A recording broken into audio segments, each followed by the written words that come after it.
Muy buenas tardes a todos. Bienvenidos a esta 43ª entrega de Lágrimas en la lluvia, el programa que aspira a marcar la diferencia en complicidad con un público diferente. Decía el gran físico y filósofo Carl Friedrich von Weizsäcker que el primer sorbo de la copa de la ciencia aparta de Dios, pero cuanto más se bebe de ella, más claro se ve en su fondo el rostro del Creador. La idolatría de la ciencia pretende justamente lo contrario. Pretende que el conocimiento científico y la fe religiosa son incompatibles e irreconciliables y que la misión de la ciencia no es otra sino instaurar un paraíso en la tierra que expulse la fe al lazareto de las supersticiones. E inevitablemente, cuando la ciencia se endiosa y se hace idolatría, acaba exigiendo que no exista ninguna instancia moral que pueda poner cortapisas a su desarrollo. Todo lo que es científicamente posible, afirma esta nueva forma de mesianismo científico, debe hacerse sin vacilación. Habría que empezar por negar esa absurda afirmación que contrapone ciencia y fe, considerando que esta última es un obstáculo invencible en el desarrollo del conocimiento científico. Nada más contrario a la verdad.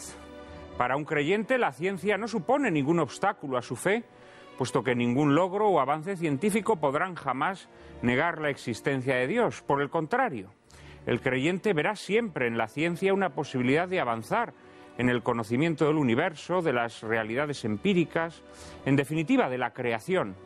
Y este mejor conocimiento de la creación lo hará más consciente y agradecido de la existencia de un Dios creador que ha querido manifestarse a través de sus obras.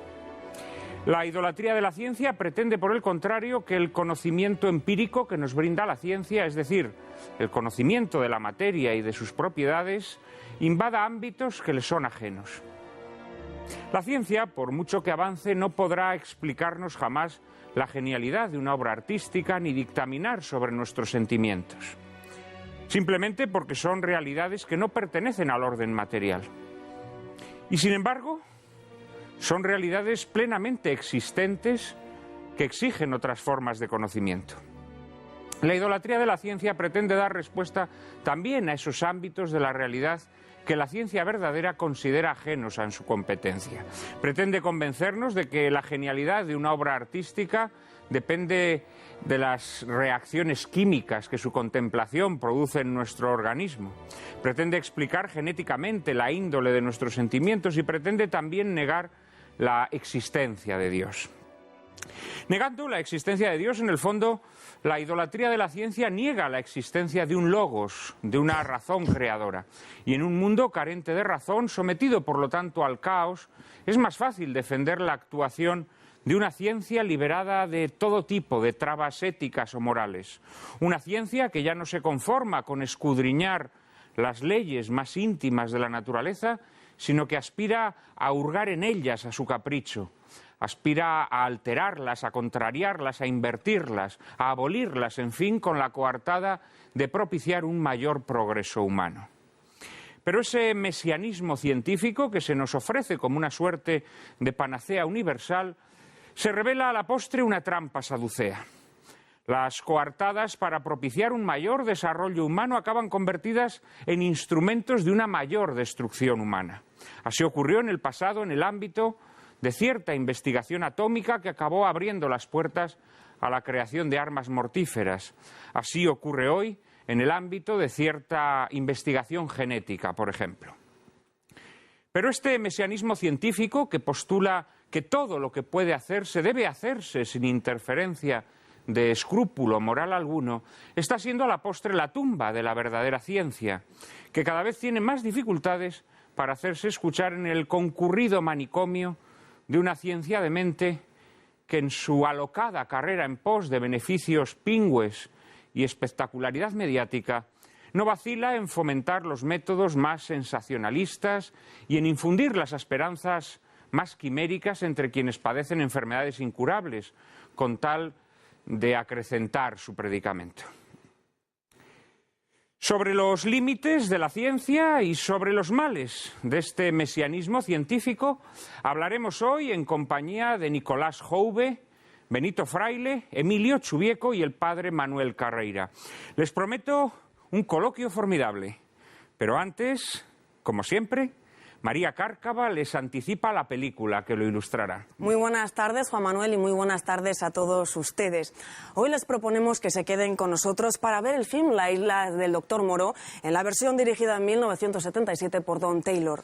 Taylor despuntó en el cine de ciencia ficción con títulos como La maldición de Damian, Huida del planeta de los simios o El final de la cuenta atrás. El guión de la cinta es una adaptación de la obra homónima de H.G. Wells, realizada por el binomio establecido entre Al Ramrus y John Herman Scheiner. De la música de La isla del Dr. Moreau se encargó el compositor Lawrence Rosenthal, que enriquecería con sus partituras cintas como El milagro de Anna Sullivan Beckett o Furia de Titanes, y de la fotografía lo hizo Jerry Fisher, que alcanzaría la gloria en 1986 gracias a su trabajo en el taquillazo Los inmortales de Russell Macaulay.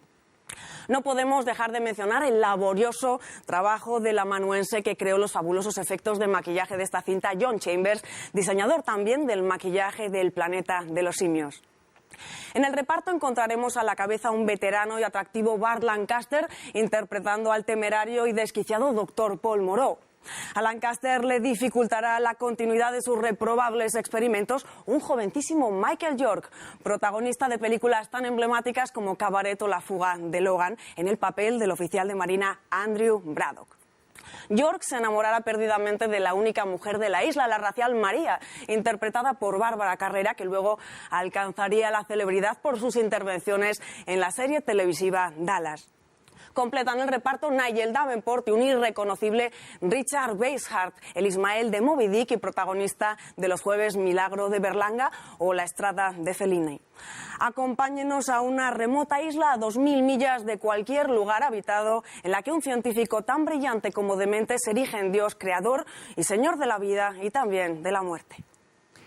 La isla del Dr. Moreau fue publicada originariamente en 1896, en un momento en que la vivisección de animales estaba provocando grandes polémicas en el seno de la sociedad científica británica. Pero el visionario Herbert George Wells anticipó, acaso sin pretenderlo, otro de los grandes atolladeros en los que pronto se debatiría la ciencia: la manipulación genética, que aquí se presenta en una modalidad inconcebible, pero que sin duda brindará sabrosos motivos de debate en nuestro posterior coloquio. Esta versión cinematográfica que hoy les proponemos es la segunda que se hizo de la novela de Wells, después de que allá por los años 30 Charles Laughton protagonizara una primera versión que presentaba al Dr. Moreau como un sádico refinadísimo, y antes de que Marlon Brando lo convirtiera en un turbio y excéntrico espantajo.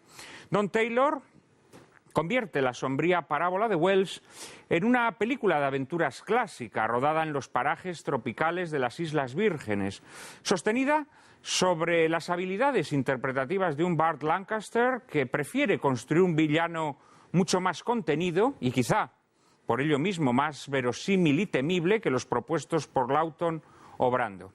Y también se apoya sobre el maquillaje creado por John Chambers para las quimeras salidas del laboratorio del doctor, que tal vez hoy nos parezca un poco kitsch, pero que indudablemente guarda el sabor ingenuo de las películas de serie B producidas por Samuel Z. Arkoff en la década de los 50. En un pasaje especialmente significativo de la película, el Dr. Moreau explica a Braddock la naturaleza de sus experimentos mientras le enseña una colección de embriones conservados en formol. ¿Cómo se esclaviza una célula a una forma, a un destino que no puede cambiar? Se pregunta Moreau sin atisbo de escrúpulo moral. ¿Podemos cambiar ese destino? A lo que Braddock responde con otra pregunta. ¿Deberíamos? Esa misma pregunta es la que después nos haremos en el coloquio de Lágrimas en la lluvia. Pero antes les invitamos a ver La isla del Dr. Moreau. Que ustedes la disfruten.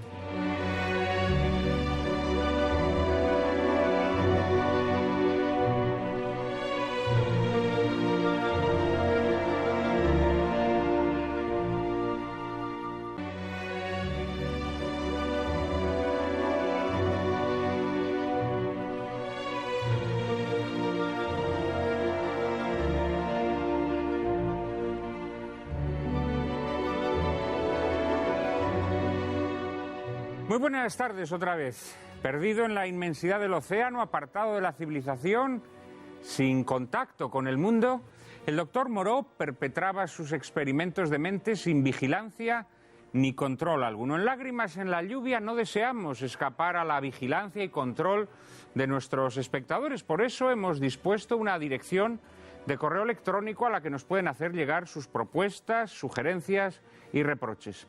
¿Hemos recibido muchos correos esta semana, Cárcava? Pues muchísimos como cada semana, Juan Manuel. La verdad es que el programa que dedicamos el pasado domingo 11 de septiembre a Cataluña no ha dejado a nadie indiferente. Muchos son los amigos que nos felicitan por el rigor con el que tratamos un tema tan delicado, pero también hemos de confesar que es la primera vez que recibimos correos electrónicos en un tono, digamos, más áspero de lo habitual, y la verdad es que a veces incluso ha llegado al insulto. Alguna respuesta merece el correo de Patricia McFarlane, que nos dice: dudo mucho que ustedes tengan la autoestima tan alta como para atreverse a publicar mi carta. Como inglesa quisiera hacer constar mi espanto ante el rapto del término liberal que están haciendo. En fin, yo creo, Juan Manuel, que la señora McFarlane no ve mucho nuestro programa, donde si hay una nota constante es la crítica al liberalismo, tanto en su expresión política como económica. Créanos, señora McFarlane, en Lágrimas en la lluvia nadie quiere raptar el término liberal como no sea para someterlo a debate y discusión. En fin, prosigo. Desde Barcelona, María Dolores Sabadell nos pide curiosamente que emitamos la película El tambor del Bruc. Nicolás Cañas, por su parte, sugiere que incluyamos a Gustavo Bueno en nuestra familia. José María Sánchez solicita un programa dedicado al militarismo de Estados Unidos. Marta Prieto nos propone que dediquemos un programa a explicar en qué consiste la ingeniería social, y Andrés Rojo apunta que después de haber dedicado un programa al ejército, estaría bien que hiciésemos lo mismo con la Guardia Civil. Acabamos con un email de Paloma Muro Ayuso en el que propone que se incorpore algún avance o publicidad de nuestro programa en la programación de Intereconomía, y finaliza Paloma su mensaje así: gracias por dejarme aprender. Ya saben que pueden enviarnos sus opiniones y sugerencias a la siguiente dirección de correo electrónico: lágrimas@intereconomia.tv. Repetimos, lágrimas@intereconomia.tv. Bueno, muchísimas gracias, María Cárcava. Madre mía, ya lo que me faltaba a mí por escuchar, que yo quiero raptar el término liberal. En fin, uno hace aquí elogios de Pío IX y de su sílabus y me dicen que quiero yo raptar el término liberal. Ciertamente esa señora no oía este programa. Además, el término rapto tiene una connotación sexual que a mí jamás se me ocurriría meterme en la cama con el liberalismo. Señora, por Dios, en modo alguno. Inglesa. Es inglesa. Igual el kidnapping, no lo sé. El caso es que una cosa es raptar y otra secuestrar, aunque hoy en día se tiendan a homologar las palabras, pero la palabra rapto, el rapto de las Sabinas, el rapto de Europa, tiene una connotación muy evidente que en modo alguno se puede aplicar a mis relaciones con el liberalismo. Por lo demás, el programa de la semana pasada, el programa dedicado a Cataluña, ciertamente ha sido un programa que ha provocado reacciones encontradas entre nuestros espectadores. Ha habido espectadores que desde posiciones nacionalistas nos han censurado y nos han reprochado algunas de las afirmaciones que aquí se hicieron, afirmaciones en las que naturalmente nos ratificamos. Sobre todo respecto a la figura de Companys, quien fuera presidente de la Generalitat de Cataluña. Aquí se dijo, en efecto, que Companys, durante los años de la guerra y ostentando el cargo de presidente de la República, permitió que las milicias anarquistas camparan por sus fueros y permitió que se perpetraran más de 8.000 asesinatos injustificados, la mayor parte de ellos. Y es algo que naturalmente ratificamos, del mismo modo que también dijimos que a título personal ese mismo hombre que permitió todos esos desmanes salvó la vida de algunas personas que acudieron a él en busca de ayuda. Son las contradicciones, las grandezas y las miserias de la naturaleza humana. Nada, pues, de lo que retractarnos de este programa. Lo que sí le quiero decir a nuestros espectadores, sobre todo a aquellos que nos han reprochado la emisión de una película como Companys, Proceso a Cataluña, una película declaradamente nacionalista y agiográfica de la figura de Companys, quiero recordarles que este es un programa de debate cultural.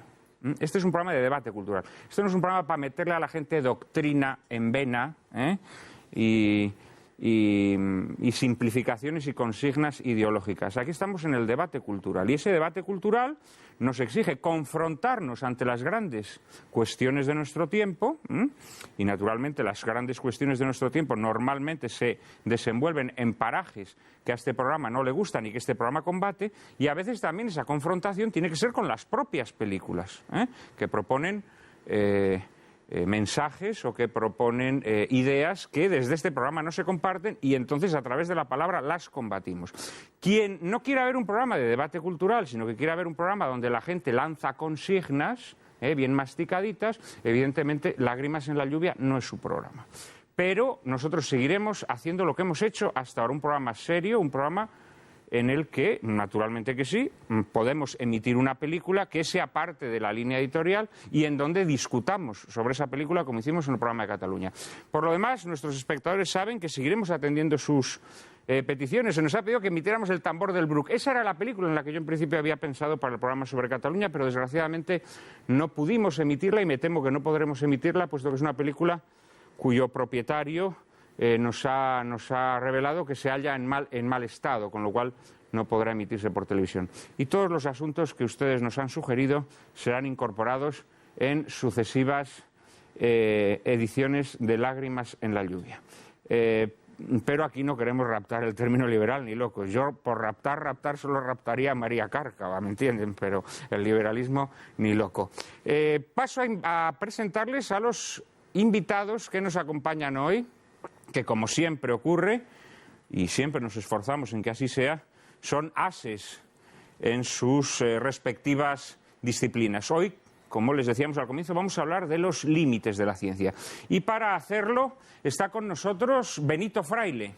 Es licenciado en Ciencias Biológicas por la Universidad de León y doctor en Biología por la Universidad de Salamanca.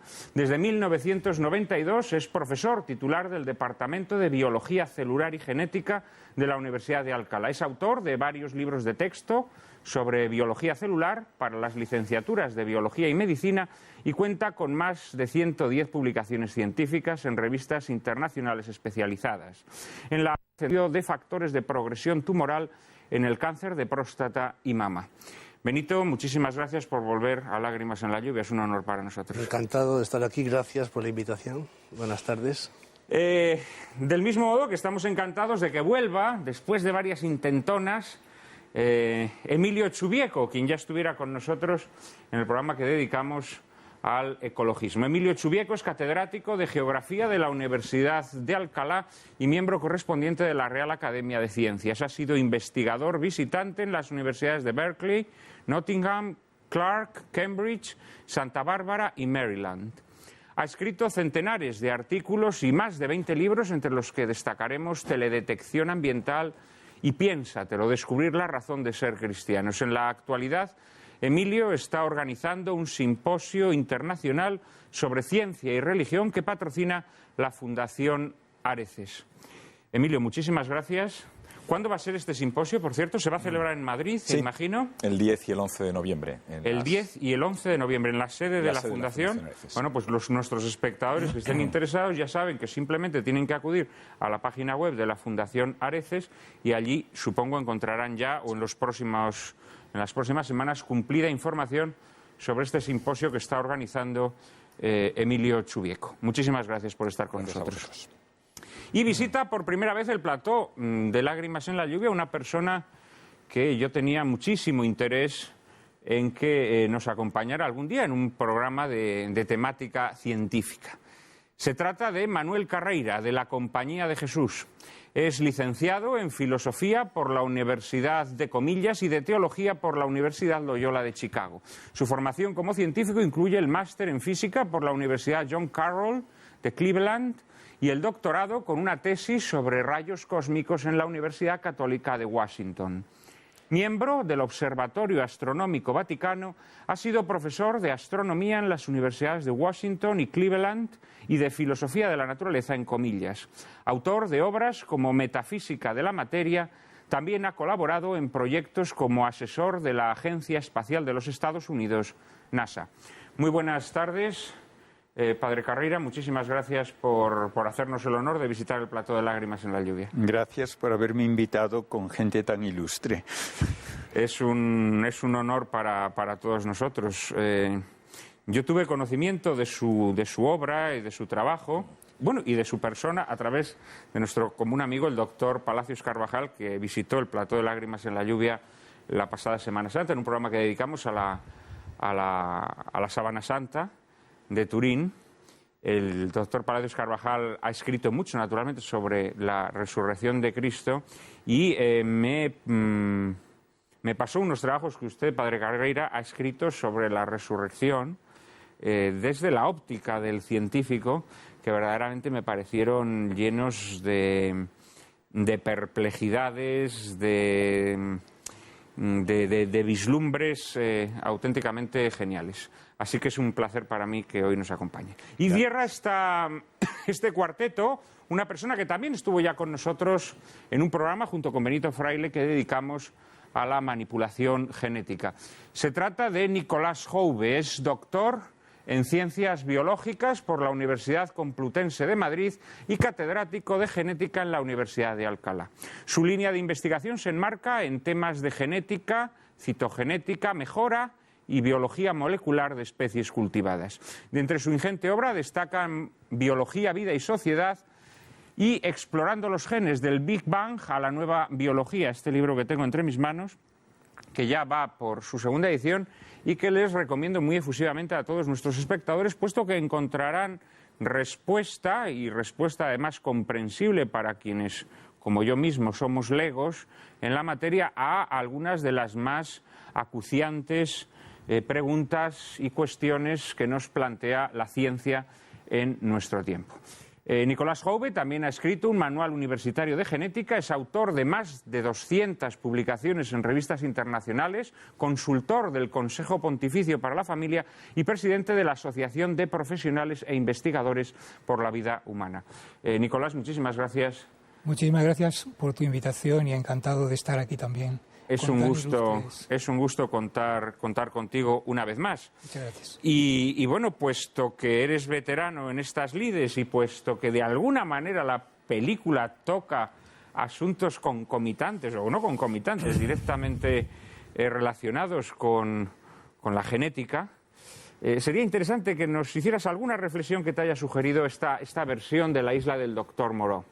Bueno, pues yo empezaría diciendo que La isla del Doctor Moreau como película, esta película concretamente, no es demasiado fiel a la obra original de George Wells, de la novela del mismo título de este autor de finales del siglo XIX. Realmente nos dibuja un personaje, el Doctor Moreau, que es un científico escapado de su ambiente, por lo visto por desavenencias con sus colegas y demás, y que se dedica a hacer unos experimentos que realmente pues dejan bastante que desear. Dejan bastante que desear en el aspecto, digamos, también, el aspecto científico, por supuesto.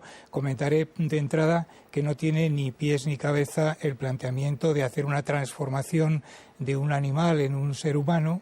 Realmente ahí lo que se está tratando es de explicar un poco las diferencias entre lo humano y lo animal, entre el humanismo y el animalismo, algo que debía de estar muy en boga en aquella época de finales del siglo XIX. Perdona que te interrumpa, la película evidentemente desliza, esto sería asunto para otro programa y de hecho vamos a dedicar un programa a este asunto en esta segunda temporada de Lágrimas en la Lluvia, al evolucionismo. La película desliza ciertas ideas darwinistas muy en boga en el momento, ¿no? Perdona, pero sí. Justo en aquel momento. Y luego, pues eso, parte, digamos, de unas experiencias, incluso en un momento determinado, el doctor Moreau abre su armarito y nos enseña unos embriones y le explica a su invitado, el marino náufrago, le explica que estos embriones pues realmente son un poco la causa de su investigación, pues lo que quiere hacer es explicar o llegar a conocer las claves para convertir un embrión de un tipo de ser en un ser de otra naturaleza, ¿no?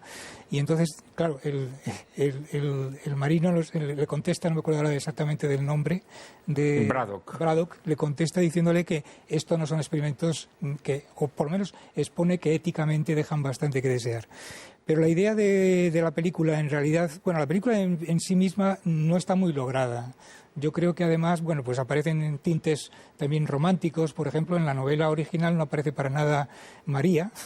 María es algo que se introduce en la película pues para darle probablemente un contenido más atractivo al film.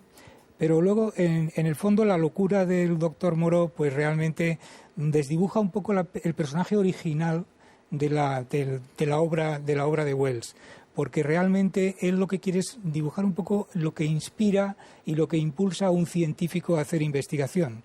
Y aquí lo que se ve es un personaje un poco desquiciado, que lo que está haciendo son unos experimentos un poco alocados que realmente rayan claramente en lo poco ético, en lo inmoral, porque convertir a unos animales en una especie de formas de vida humanoides que además son para el sometimiento personal al doctor Moreau, pues me parece que deja bastante que desear. Realmente en la novela original no se destaca tanto esta forma de proceder, sino más bien la parte científica del interés, del hacer investigaciones un poco arriesgadas, pero más centrado en lo que es la curiosidad propia de un científico, eso sí, un poco desvaído en sus ideas.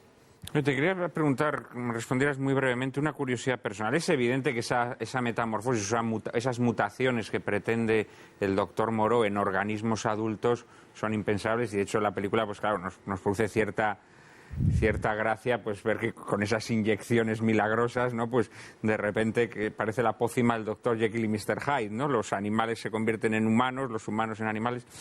Pero hoy, con los avances de la ciencia, ¿es posible en fase embrionaria lograr mutar a un ser vivo? Vamos a ver, lograr mutar no. Lo que se puede hacer en todo caso es transformar, tocar la expresión de alguno de los 20 y tantos mil genes que tiene un genoma de un mamífero, como sería el caso de los ejemplares que hay en la película, ¿no? 21.000 genes tiene el genoma humano. Evidentemente, lo que sí se podría hacer en fase embrionaria es a lo mejor introducir un simple gen o hacer una variación genética de tal manera que algunos genes que ya están presentes no funcionen más tarde o funcionen más temprano, con lo cual se puede repercutir en el desarrollo. Normalmente esto sería o daría lugar a una aberración biológica, a algo que probablemente no progresaría mucho. De hecho, muchas de las discapacidades y las enfermedades humanas que estamos viendo y que estamos conociendo, pues se deben a errores en el funcionamiento de genes en la fase embrionaria. Pero claro, aquí se está hablando de algo que se puede hacer desde fuera, es decir, algo con una intencionalidad que evidentemente éticamente no se sostiene. Pero desde luego es impensable que con una simple inyección o incluso con una manipulación genética dirigida a un solo gen, por muy importante y director que sea este gen, porque hay genes que tienen a su cargo muchos otros genes y pueden repercutir en más, pero es impensable que con eso podamos hacer una transformación biológica de una especie en otra especie. Lo que vamos a conseguir es pues una forma de una naturaleza que probablemente no va a progresar, que va a suponer un aborto casi seguro, y de hecho muchos de los abortos espontáneos se deben a errores en el desarrollo debido a fallos genéticos, mutaciones naturales, y aquí estaríamos haciendo algo antinatural, que es modificarlos artificialmente. Evidentemente esto, pues éticamente no. No, eso evidentemente, éticamente es inadmisible, pero quería saber si existía esa, pues desde luego en microorganismos sí que se podrán hacer estas por ejemplo, mutar una bacteria inocua en una bacteria patógena, eso sí se puede hacer, ¿no? Esas mutaciones se pueden hacer, ¿no? Sí, porque además conocemos muy bien genes que son nocivos y por lo tanto podemos manipularlos, introducirlos o activarlos si están inactivos en bacterias o en organismos más sencillitos. Ya esto, evidentemente, en un mamífero es mucho más complejo. Padre Carreira, ¿qué le ha inspirado la isla del doctor Moreau?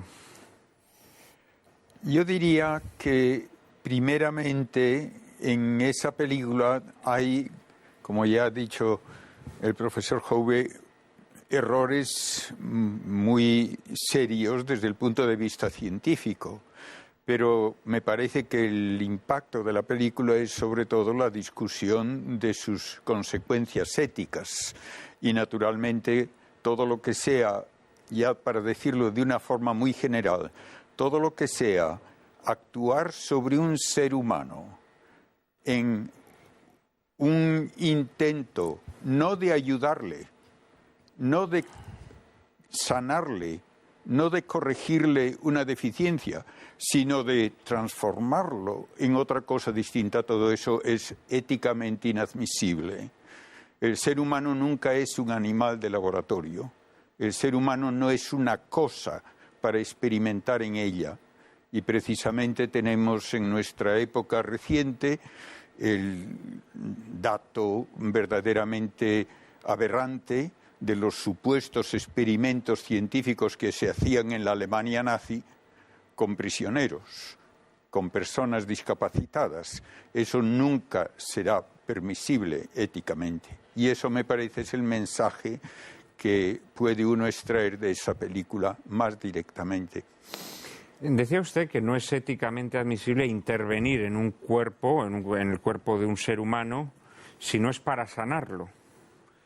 Sin llegar a casos tan extremos como estos que usted ha mencionado, de los experimentos que con seres humanos han hecho determinados regímenes políticos. Ojo, también las democracias, también se ha experimentado, sobre todo con medicamentos, con personas que se ofrecían voluntarias o no. Pero en nuestro tiempo tenemos un caso evidente y multitudinario de intervención en los cuerpos humanos con fines que no son el de su sanación. La cirugía estética.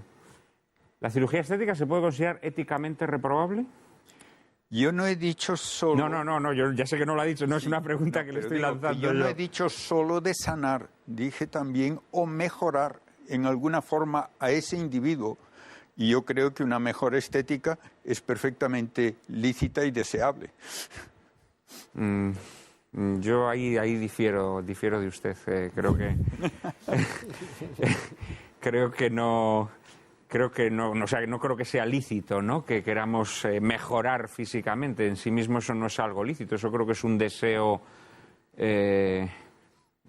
fruto de nuestra vanidad o de nuestro egoísmo personal o de nuestro interés. Evidentemente no me estoy refiriendo a la cirugía reconstitutiva, ¿no? Sino a la cirugía, pues que uno quiere tener menos culo o más pecho o no sé qué, ¿no? No acabo de ver claro Bien. Si me permite poner otro ejemplo más sencillo. Yo he visto casos, por ejemplo, de niños que tienen un gran manchón rojo en la cara. Ya. Pues se les hace un poco de cirugía y se le quita eso.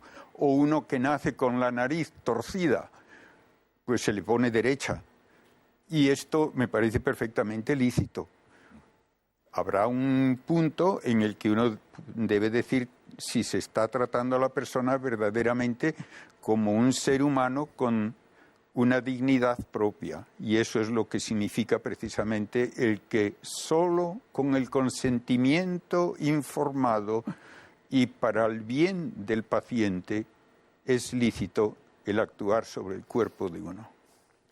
El problema también de la cirugía plástica es que muchas veces se utiliza como remedio sustitutivo de las terapias psicológicas. Es decir, una persona tiene un trauma y entonces pues le intentamos solucionar este trauma pues metiéndole el bisturí, ¿no? Pero, perdón por la digresión, Emilio, seguramente que la película también te ha suscitado alguna meditación interesante, ¿no? Sí. No, la película realmente no me ha entusiasmado mucho. No, la película estamos de acuerdo. Entretenida, pero bueno. Una película convencional. Pero yo creo que sí que plantea tres aspectos en lo que me parece a mí que podrían ser objeto de debate y que tienen que ver con el tema este de los límites de la ciencia. Por un lado estarían los límites éticos, que ya los ha comentado, algo ha comentado Nicolás en este sentido. Por otro lado, me parece que la motivación de este señor para llevar a cabo esos experimentos es el despecho hacia una comunidad científica que no le ha hecho caso. O sea, él quiere como autoafirmarse, y yo creo que esto es un tema interesante en el mundo de la ciencia, ¿no? Parte de los problemas éticos que puede tener algunas derivaciones o algunos desarrollos de la ciencia tienen que ver también con la actitud personal de los científicos. El caso, por ejemplo, más espectacular podría ser el de personas que directamente han manipulado los datos para conseguir un buen titular. Por ejemplo, el médico surcoreano que publicó un artículo en Science, si no recuerdo mal, sobre una clonación humana que no existía, o otros, un físico de Bell Labs, me parece que publicó como 100 artículos en 4 años y que parte de ellos pues tenían datos que había inventado o que eran funciones físicas, etcétera. Entonces, yo creo que ese segundo tema también es un tema de gran actualidad, como tú bien dices. Me parece interesante. Y un tercero, aunque en este caso lo voy a traer un poquito con alfileres, pero creo que también es interesante, y es que él no solamente crea estos seres, sino también les dicta normas, o sea, crea un derecho. O sea, el científico entra en otro campo y regula otro campo, ¿eh? Y de alguna manera eso también creo que es un asunto que interesa debatir, porque muchas veces, aprovechando el prestigio social que la ciencia tiene, algunos científicos hacen declaraciones aprovechando su validez científica en ámbitos que no conocen adecuadamente y que el profano pues entiende que son tan sabios como en el campo en el que son especialistas. Y claro, esto lleva consigo, a mi modo de ver, pues una desinformación importante, ¿no?, a la hora de plantear. Sobre esta invasión, digamos, de la ciencia y de otros ámbitos que no son de su competencia, vamos a hablar hoy. Y efectivamente, al final, claro, esta ciencia salida de madre o esta idolatría de la ciencia, claro, es un sucedáneo de la religión, y al final ese científico que se sale de madre o que invade ámbitos que no son el suyo propio, lo que termina queriendo ser es Dios, ¿no? Es Dios, y por lo tanto él establece las normas de comportamiento. El dictar las tablas de la ley, ¿no? O sea, al final es una especie de megalomanía o de endiosamiento de la razón humana, ¿no?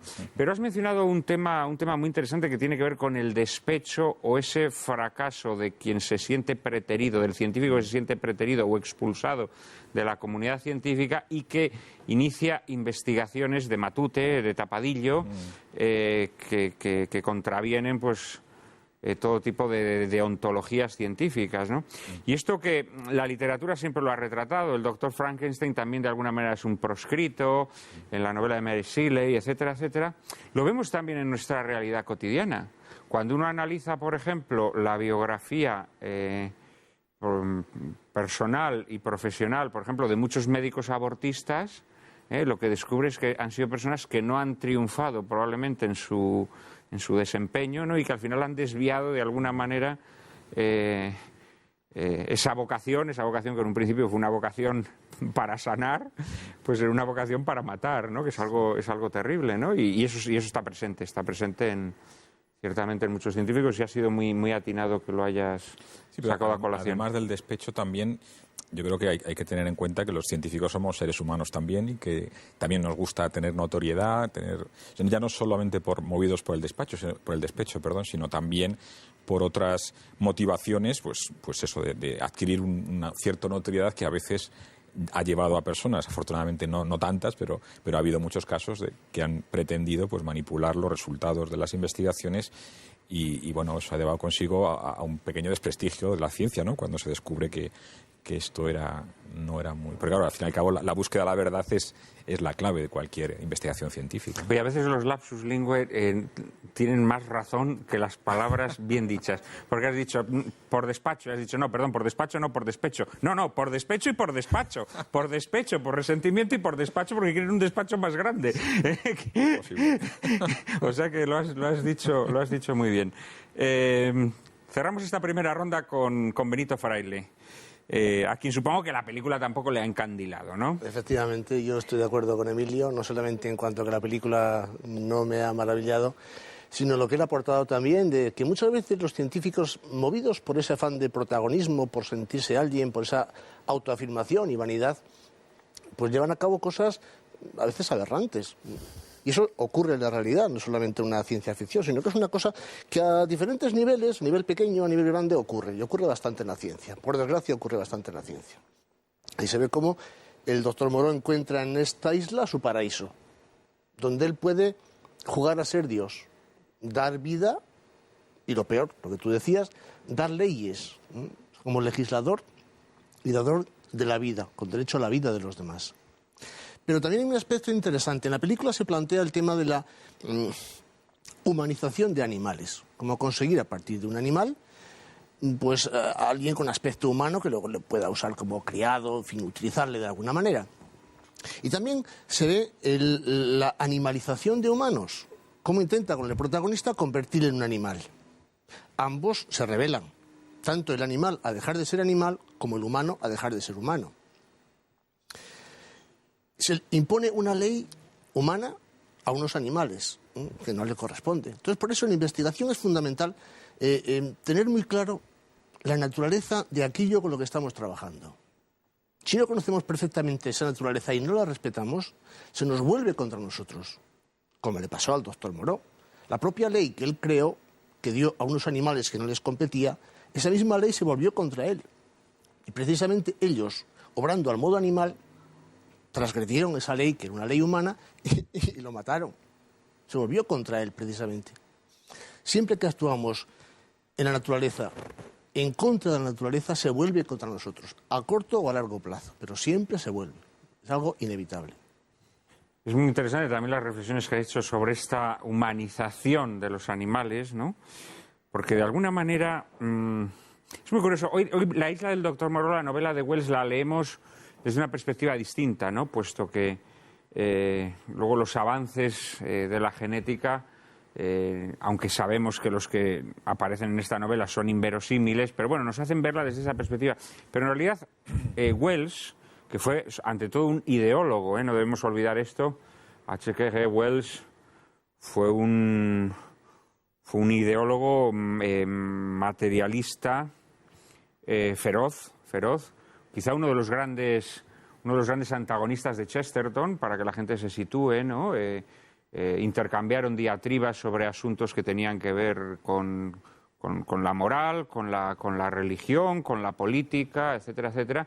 Era un hombre con un pensamiento radicalmente anticristiano.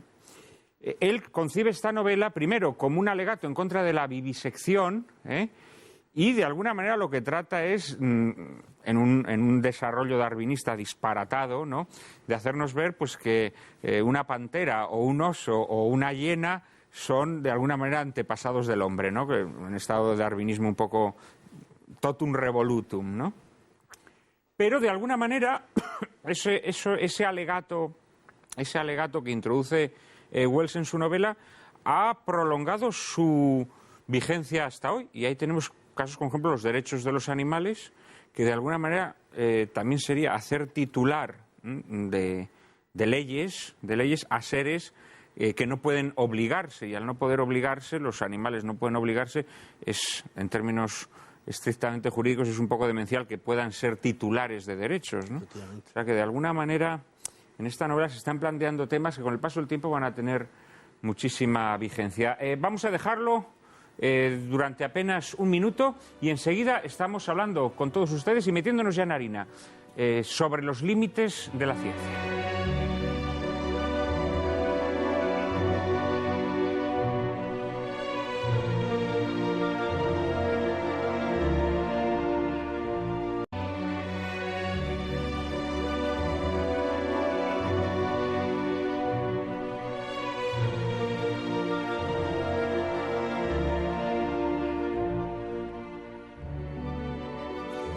Bien, y después de esta primera ronda apasionante sobre la película que vimos hace un rato, La isla del doctor Moreau, vamos, como les decía antes, a meternos en harina. Vamos a hablar sobre los límites de la ciencia, si es que la ciencia tiene límites o, por el contrario, es ilimitada. María Cárcava nos introduce en el asunto. Durante siglos se entendió que ciencia y fe proporcionaban formas de conocer la realidad complementarias con metodologías distintas. La fe proporcionaba un conocimiento sobre Dios y sobre los planes de Dios para el hombre, sobre el sentido de la vida humana. La ciencia, por su parte, proporcionaba un conocimiento sobre el funcionamiento de la materia. Cuestiones como la dignidad o libertad humanas quedaban fuera de su ámbito. Pero llegó un momento en que la idolatría de la ciencia quiso erigirse en la única sabiduría o certeza posible. Todo lo que no se pudiera cobijar en el ámbito científico quedaba automáticamente descalificado como mera superstición. El afamado científico Stephen Weinberg, premio Nobel de Física, ha llegado a afirmar que cualquier cosa que puedan hacer los científicos para debilitar el dominio de la religión debe hacerse, y puede que esta sea nuestra mayor contribución a la civilización. El reputado químico Peter Atkins, por su parte, asegura que la exploración del universo nos revela que todo es caos y que, por tanto, parece inconcebible la existencia de un creador. Pero la fría metodología científica nos enseña exactamente lo contrario. Hallamos un orden molecular, un orden en la configuración genética, un orden en el funcionamiento de nuestras glándulas, un orden en el movimiento de los cuerpos celestes, etc. Francis Collins, director del proyecto Genoma Humano, llegó a afirmar que como científico una de las experiencias más gozosas es aprender algo que ningún ser humano ha entendido antes. Tener la oportunidad de ver la gloria de la creación, su complejidad y su belleza es realmente una experiencia única. Los científicos que no tienen una fe personal en Dios también experimentan el gozo del descubrimiento, pero tener la alegría de descubrir algo, uniéndolo a la alegría de dar culto a Dios, es verdaderamente un momento grandioso para un cristiano que también es científico. Hoy día esta alegría que expresa Collins es motivo de rabiosa aversión entre muchos científicos que han decidido emplear su prestigio social en una absurda refutación de la existencia de Dios que desborda el ámbito del estudio científico, haciendo que su ciencia se interne en el ámbito de las opiniones personales, que era exactamente la calificación que la idolatría de la ciencia reservaba a las creencias religiosas. Esta tarde preguntamos a nuestros invitados, ¿posee la ciencia alguna sabiduría superior que le permita pontificar sobre el sentido o sinsentido de la vida humana? ¿Dónde se hallan los límites de la ciencia? ¿Puede dar la ciencia respuestas a todas las realidades que conforman nuestra vida? Padre Carreira, por alusiones, puesto que hemos hablado de fe y ciencia, y usted reúne en su persona al científico y al sacerdote, al hombre de ciencia y al hombre de Dios. Es muy llamativo, ¿no?, esta nueva corriente que se ha infiltrado en la ciencia, estos científicos que furiosamente quieren combatir la religión presentándola como una enemiga irreconciliable de la ciencia. ¿Ciencia y fe son irreconciliables? Me van a permitir que haga algo que yo quiero siempre hacer antes de discutir nada, y es definir términos. Si yo voy a un campus universitario y me dicen, mire, ese es el edificio de ciencias y ese es el edificio de humanidades, ¿qué espero que me van a enseñar en el edificio de ciencias? Espero que me enseñen física, química, astronomía, geología, biología. ¿Qué espero que me enseñen en el edificio de humanidades? Literatura, historia, sociología, arte. Todo esto indica ya que la palabra ciencia en nuestro ambiente intelectual actual ha perdido el significado general que tuvo durante siglos. Durante siglos, ciencia significaba todo conocimiento razonado. Y por tanto, la filosofía era ciencia, la teología era ciencia, la historia era ciencia, no era simplemente un catálogo de fechas y de nombres. Y esto ahora ha cambiado de tal manera que lo único que significa la palabra ciencia en el lenguaje ordinario académico es el estudio de la actividad de la materia. Solamente eso. Y tiene que ser una actividad que al menos en principio puede comprobarse con un experimento. Y todo experimento dará lugar a medidas que pueden utilizarse luego con un formalismo matemático para expresar cómo actúa la materia, predecir qué va a ocurrir si sé qué estado inicial tengo y qué leyes rigen ese aspecto de la materia, y también me permiten inferir cómo era la materia antes para dar lugar a lo que ahora observo.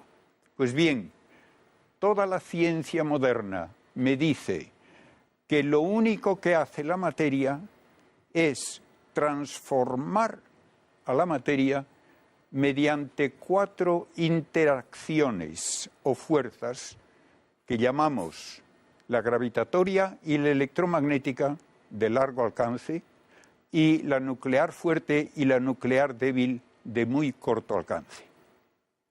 Lo que no puede explicarse por esas 4 fuerzas no es debido a la materia.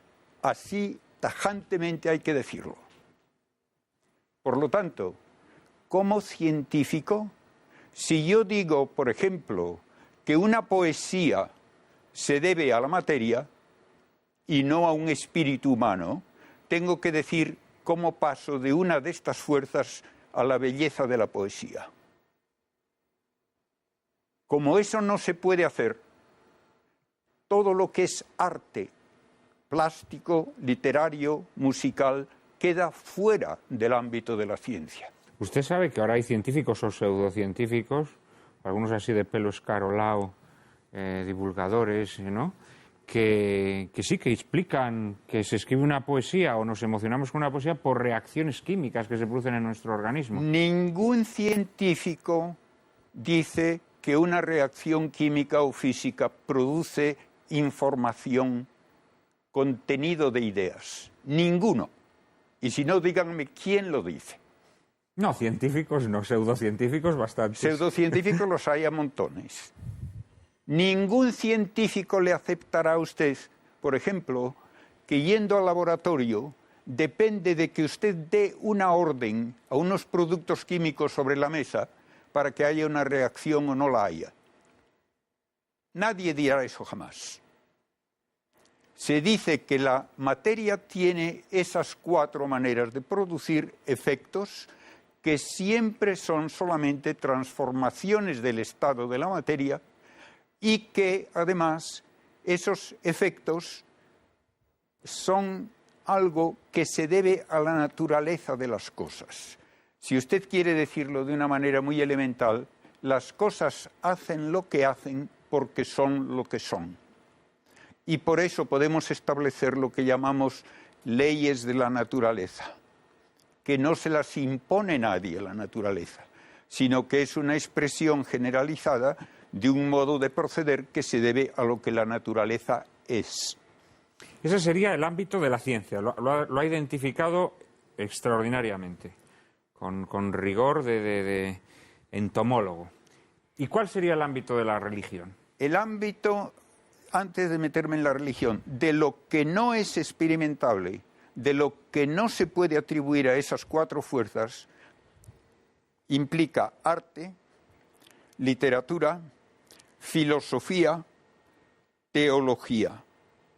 Todo eso entra dentro de las humanidades que no tienen absolutamente ninguna comprobación experimental ni pueden ponerse en una ecuación. Dentro de ese campo de las humanidades, la fe es el conocimiento recibido directamente de Dios acerca de la realidad de Dios y del destino humano. Y la teología es el esfuerzo racional de entender los datos de esa revelación. De modo que hay que distinguir fe de teología. Y fe tiene 3 significados que pocas veces se distinguen y por lo tanto se habla de una manera muy inexacta. El primer significado de la palabra fe es conocimiento recibido de otros. Y todo lo que es transmisión cultural humana se hace por fe humana.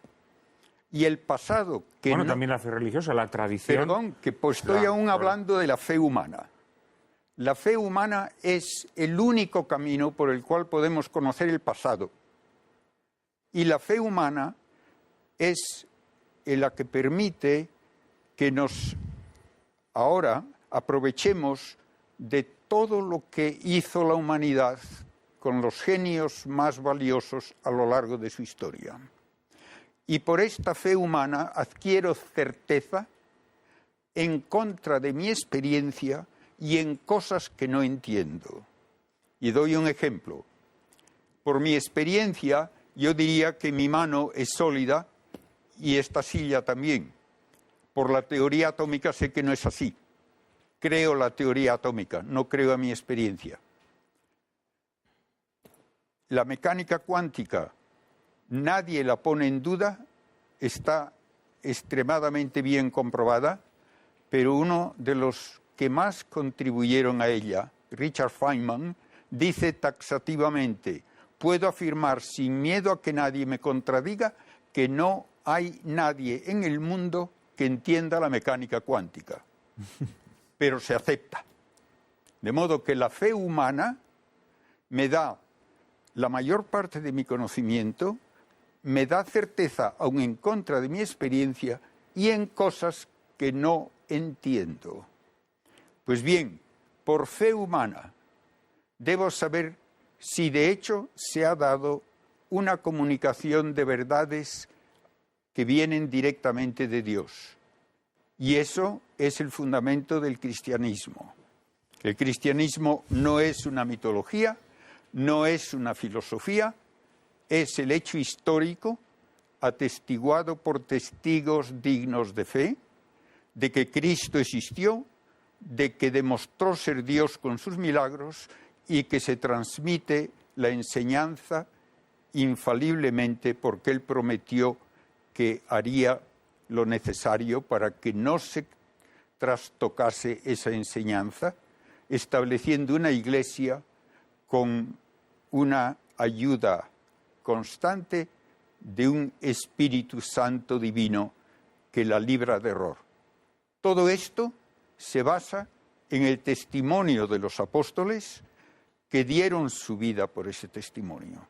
De modo que tengo el mismo modo de conocer por el que en un juicio criminal se dice que una persona es culpable o no, por testigos dignos de fe.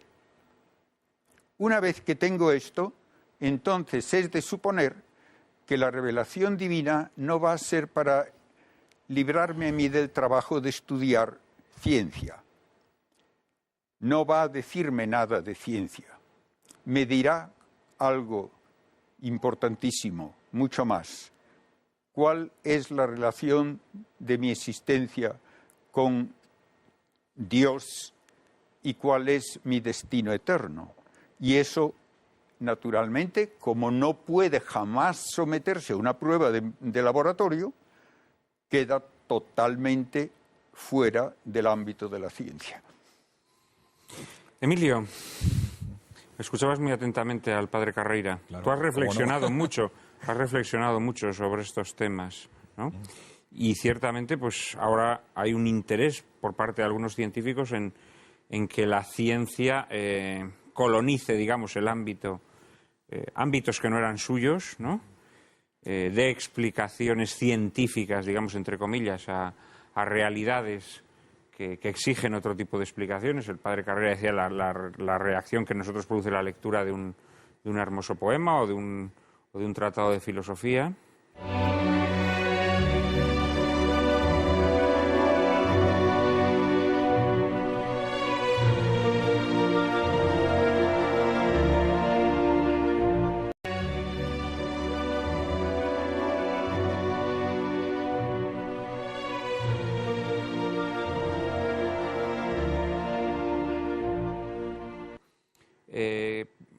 Este fenómeno, ¿a qué crees que se debe y crees que tiene marcha atrás o crees, por el contrario, que la ciencia no se vaya a conformar?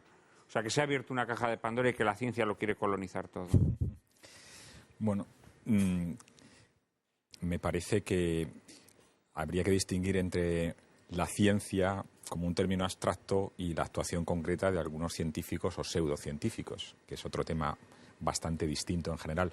Pero fíjate, por ejemplo, los que ha citado María, Atkins, Weinberg, creo que se llaman, son científicos reconocidos Sí. y de prestigio. Quiero decir, no son...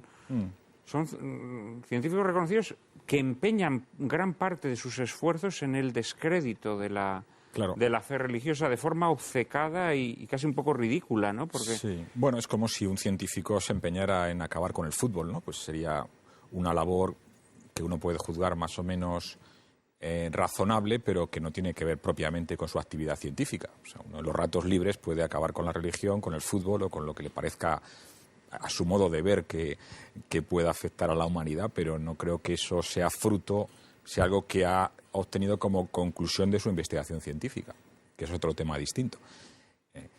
me parece a mí que una manera sencilla de deslindar los campos de la ciencia y de la religión, que hasta cierto punto pues me parece que es razonable, es que la ciencia nos ayuda a explicar cómo son las cosas y la religión, la filosofía nos ayuda a explicar por qué son las cosas, las finalidades. Por ejemplo, la finalidad no es una pregunta científica estrictamente hablando, ¿no? Hay algunos trabajos interesantes en este sentido. Entonces me parece a mí que el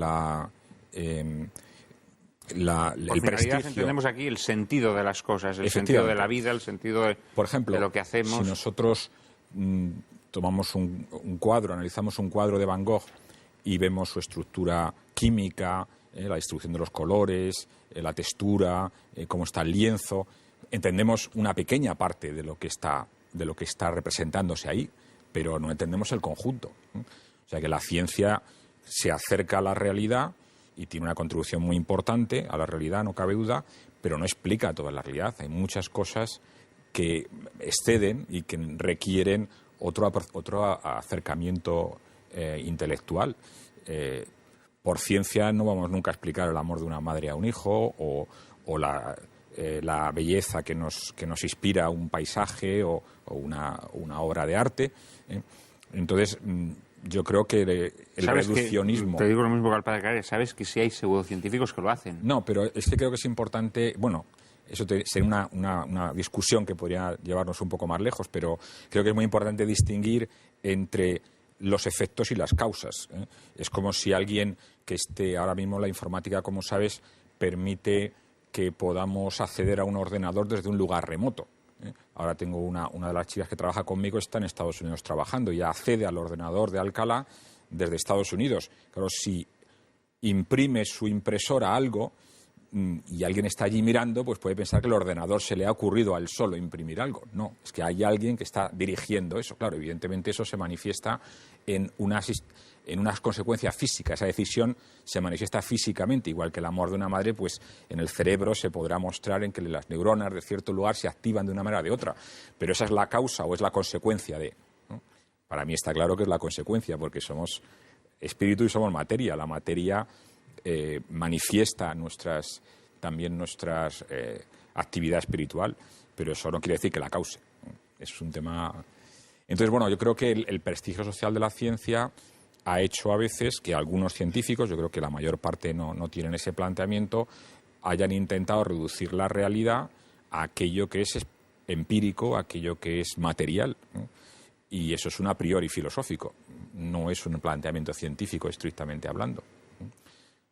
Y en este sentido, claro... Y esos a priorismos les lleva a, no sé si a mentir descaradamente, pero al menos a enunciar falsedades evidentes. Por ejemplo, que todo en el universo es caos, ¿no? Atkins, por ejemplo, dice que todo en el universo es caos cuando uno realmente lo que la observación le dice es que no, todo lo contrario, hay un orden constante, ¿no? Desde las celdillas de una colmena hasta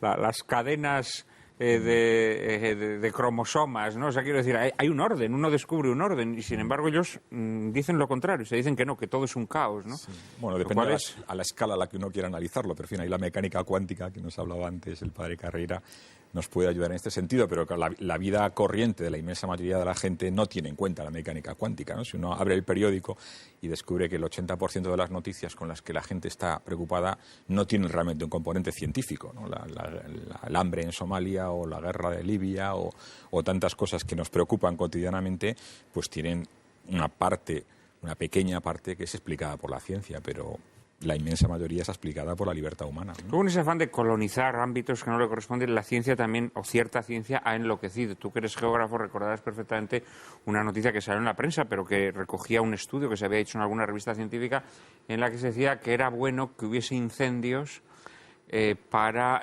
proteger la capa de ozono y que, por lo tanto, si había muchos incendios, se ralentizarían los efectos del cambio climático. No sé si leíste esta noticia. No lo sé, pero luego el que se le ocurrió.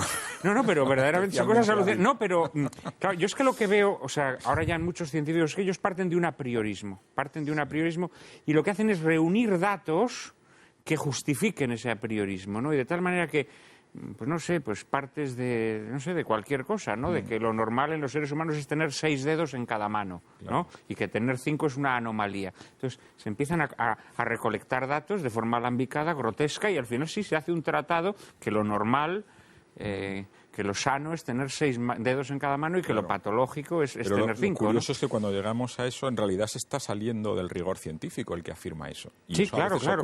En la ciencia, ¿no? Por el último libro de Hawking, que seguro que conocerá mucho mejor que yo el padre Carrera, pues entra a unos temas, los famosos temas de los multiversos y demás, que no son experimentables. Entonces, si no es experimentable, está usted saliéndose del campo de la física y está hablando de otras cosas. Y eso no es científico. O sea, usted puede hablar de lo que quiera. Lógicamente, tomando café con un amigo puede hablar de lo que quiera.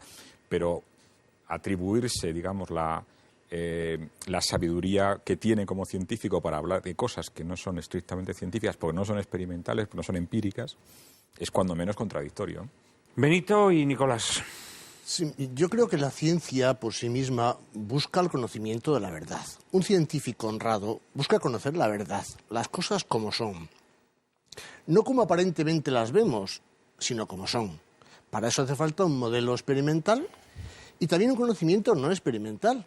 Porque yo cuando me levanto por la mañana veo que el sol sale por el este, se pone por el oeste. Lo que me dice es que está dando vueltas el sol alrededor de la Tierra, es lo que yo veo. Pero sin embargo, la ciencia me dice que no es así. ¿Qué hago? ¿Me creo lo que me dice la ciencia o me creo lo que realmente yo veo? Hay mucha gente que solo se cree lo que ve. Entonces seguimos creyendo que el Sol gira alrededor de la Tierra. Y por supuesto la Tierra es plana completamente. Entonces, bueno, ahí es un conocimiento experimental y un conocimiento no experimental de otro tipo al que uno llega mediante una serie de razonamientos. Un científico honrado busca conocer la verdad sobre todas las cosas, sobre el medio externo, la naturaleza, pero no solo eso, sino cosas incluso más profundas. Un científico serio llegaría al conocimiento de Dios, un conocimiento que se puede llegar a través de la razón, con datos históricos.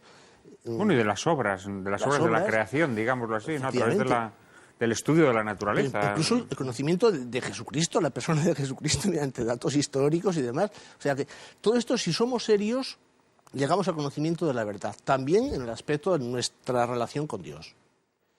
Lo que ocurre es que, en muchos casos, hay una condicionante externo, algo que nos obliga a funcionar en base a una ideología. Cuando el científico actúa apoyado en una ideología del tipo que sea, no llega a conclusiones reales, sino que intenta demostrar que esto es así científicamente. Él parte de un a priori y trata científicamente o pseudocientíficamente de demostrar aquello. Y esto ocurre. Y eso es lo que algunos científicos, no muchos, la verdad es que no son tantos, a veces, movidos por una ideología del tipo que sea, intentan justificar científicamente algo que no es justificable, porque la realidad no es así. La ciencia tiene que buscar el conocimiento de las cosas como son, no como las vemos. Un científico honrado debe llegar al conocimiento de lo que es en realidad las cosas. Incluso ahí no habría ninguna contraposición entre ciencia y fe o ciencia y religión. Un científico buscaría la religión verdadera.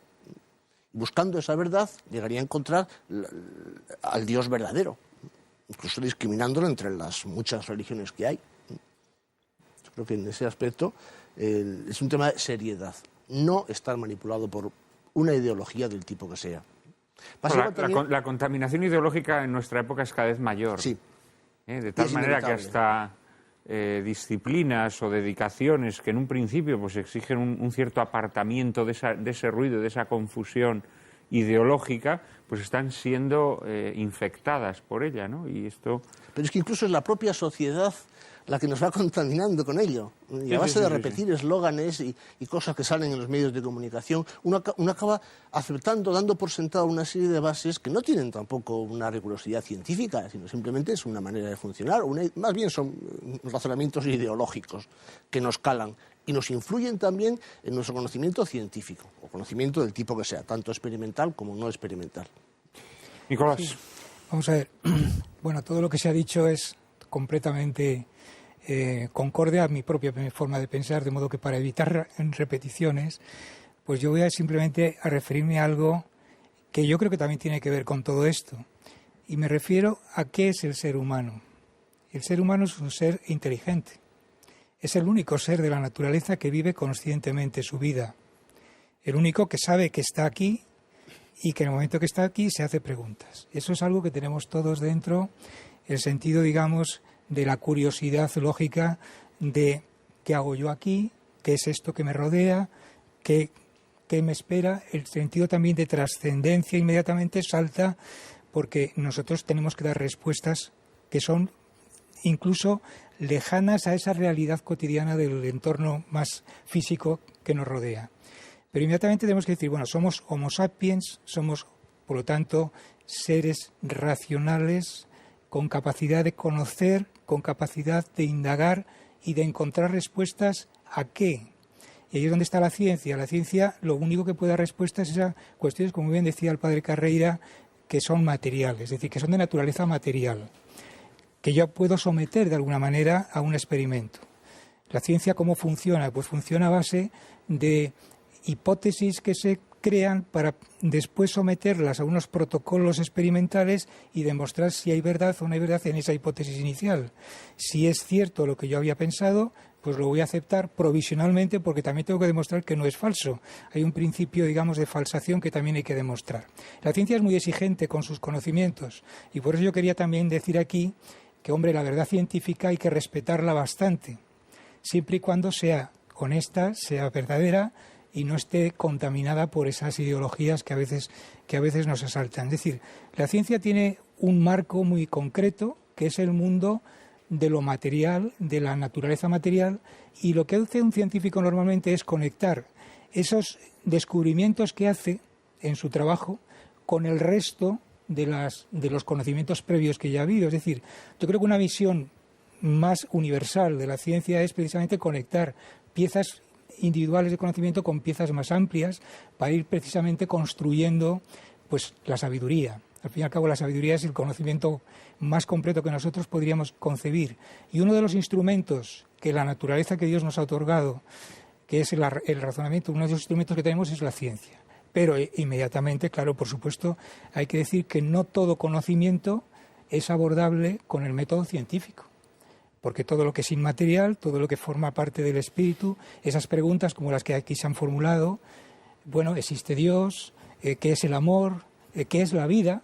A mí me toca mucho de lleno el tema de la vida como biólogo y yo a veces le digo, bueno, yo no voy a responder nunca qué es la vida. Yo lo que sí puedo hacer es decir qué propiedades tienen los seres vivos, cómo se comportan en determinadas circunstancias, cómo reaccionan, cuáles son sus propiedades, igual que las propiedades de la física que nos decía antes el padre Carreira, pues los seres vivos también tienen unas propiedades. Pues esas propiedades están materializadas en unas moléculas, las moléculas de ácidos nucleicos, cuyo comportamiento pues nos explican perfectamente las propiedades de los seres vivos, que somos seres que transmitimos a nuestros descendientes genes y además de vez en cuando se producen mutaciones y tenemos capacidad de evolución. Precisamente esa doble vertiente de ser capaces de transmitir y ser capaces de vez en cuando de variar es lo que más caracteriza a los seres vivos. Bueno, pues ese tipo de cosas son las que la ciencia puede responder. Pero por supuesto hay un marco enorme de cosas inmateriales, espirituales, que digamos, no están dentro del marco de la ciencia.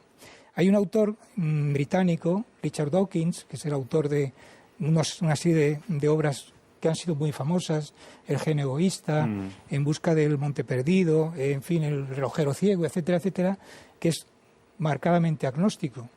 Y él dice que no, beligerantemente anticatólico, digamos, también. Incluso, pues él dice que no hay nada que no pueda ser abordable por la ciencia. Yo creo que realmente es un empobrecimiento conceptual tremendo, porque el hombre evidentemente tiene esa doble vertiente de ser, por un lado, consciente de lo que puede abordar con sus trabajos experimentales, pero también sabe perfectamente, cualquiera sabe, que hay preguntas que no las podemos contestar. Yo, por ejemplo, soy incapaz de saber qué es la vida, yo no sé lo que es, yo no me puedo explicar, y yo creo que aquí hay una diferencia importante a destacar. Hay menos agnósticos entre los físicos que entre los biólogos. Es curioso, si uno lo mira así históricamente, biografías y quién es creyente y quién no es creyente, y cómo se han pronunciado en esta relación entre la ciencia y la religión, se encuentra uno con que los físicos son en general mucho más tolerantes y creyentes que los biólogos. ¿qué pasa?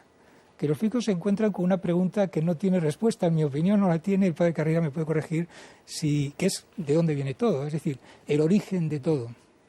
Mientras que los biólogos prácticamente recogemos el encargo de la ciencia pues cuando ya existen los seres vivos, vamos a decirlo de esta manera, y somos capaces de entender un poquito más las transformaciones, la evolución y toda esa serie de cosas, e incluso somos capaces de manipular y tenemos respuesta a lo que hacemos, con lo cual nos sentimos casi más dueños de la ciencia que hacemos, y no es una ciencia tan abstracta probablemente, tan teórica, tan difícil de entender muchas veces como por lo menos para un biólogo lo es la física, ¿no? Entonces yo creo que también hay que delimitar un poquito, bueno, hay un principio claramente de demarcación, cada ciencia es distinta, pero desde luego lo que sí que hay una demarcación clara es entre los conocimientos que podemos adquirir a través del conocimiento científico y aquello que está por fuera y que son otras ciencias, y para mí son ciencias, la teología, la filosofía, la metafísica, etcétera, la astronomía. Bueno, la astronomía es una ciencia empírica realmente, o cualquiera de las otras, el arte, son aproximaciones al conocimiento, a la belleza del mundo que nos rodea, que el hombre está obligado a descubrir y entender. Así es, en efecto. Hombre, hay que tener también cuidado con que no hacer muy fuerte esa demarcación, ¿no? Hubo una disputa filosófica que mantuvieron Santo Tomás de Aquino y Siger de Brabante. Siger de Brabante consideraba que se podía dividir en dos una cabeza. Es decir, que por una parte podíamos tener un conocimiento natural de las cosas, independiente de nuestra fe, y por la otra, un conocimiento sobrenatural. Santo Tomás, el realismo tomista, desgraciadamente abandonado por la Iglesia o por las doctrinas últimas que se han impuesto, lo que nos dice es que, ojo, que a través de las obras de la creación el hombre descubre la existencia de Dios, la bondad de Dios, la intervención de Dios en la historia humana, ¿no? Y en ese sentido, aquella cita que hacía María de Collins, que el científico, al ahondar en los misterios de la naturaleza, descubre la belleza de la creación, ¿no? Del mismo modo que la persona creyente, al contemplar la obra de la creación, se da cuenta que hay ahí un orden, de alguna manera también eso, en una situación no de beligerancia como la que vivimos hoy, sí que permitiría una aproximación entre fe y ciencia. Quiero decir, hay una demarcación, pero hay una fluencia mutua natural, creo yo, ¿no? Y sana. En un minuto seguimos hablando sobre los límites de la ciencia.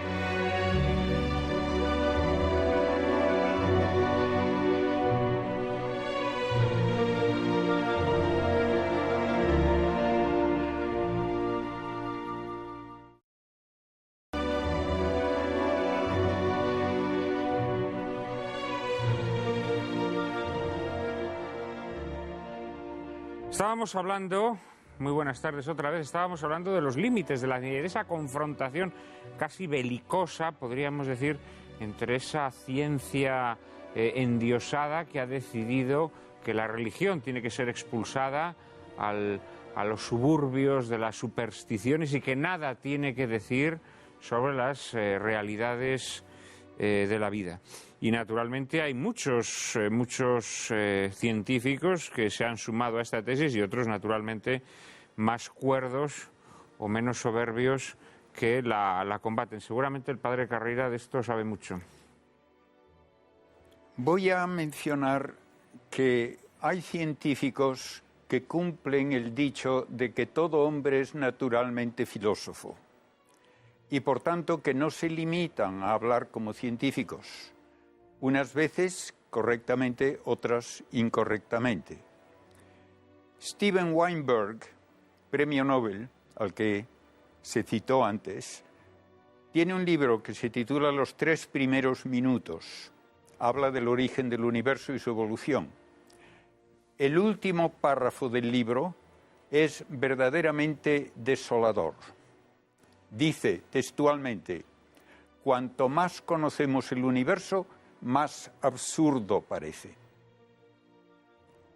Y uno le puede preguntar, ¿por qué dice usted eso? Y da la razón. Es absurdo que haya un universo tan lleno de maravillas, tan lleno de hermosura, para luego destruirlo todo.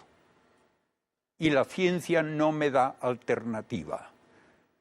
Se puede calcular cuando ya no brillará ninguna estrella, cuando el universo será una inmensa burbuja de vacío, oscuridad y frío.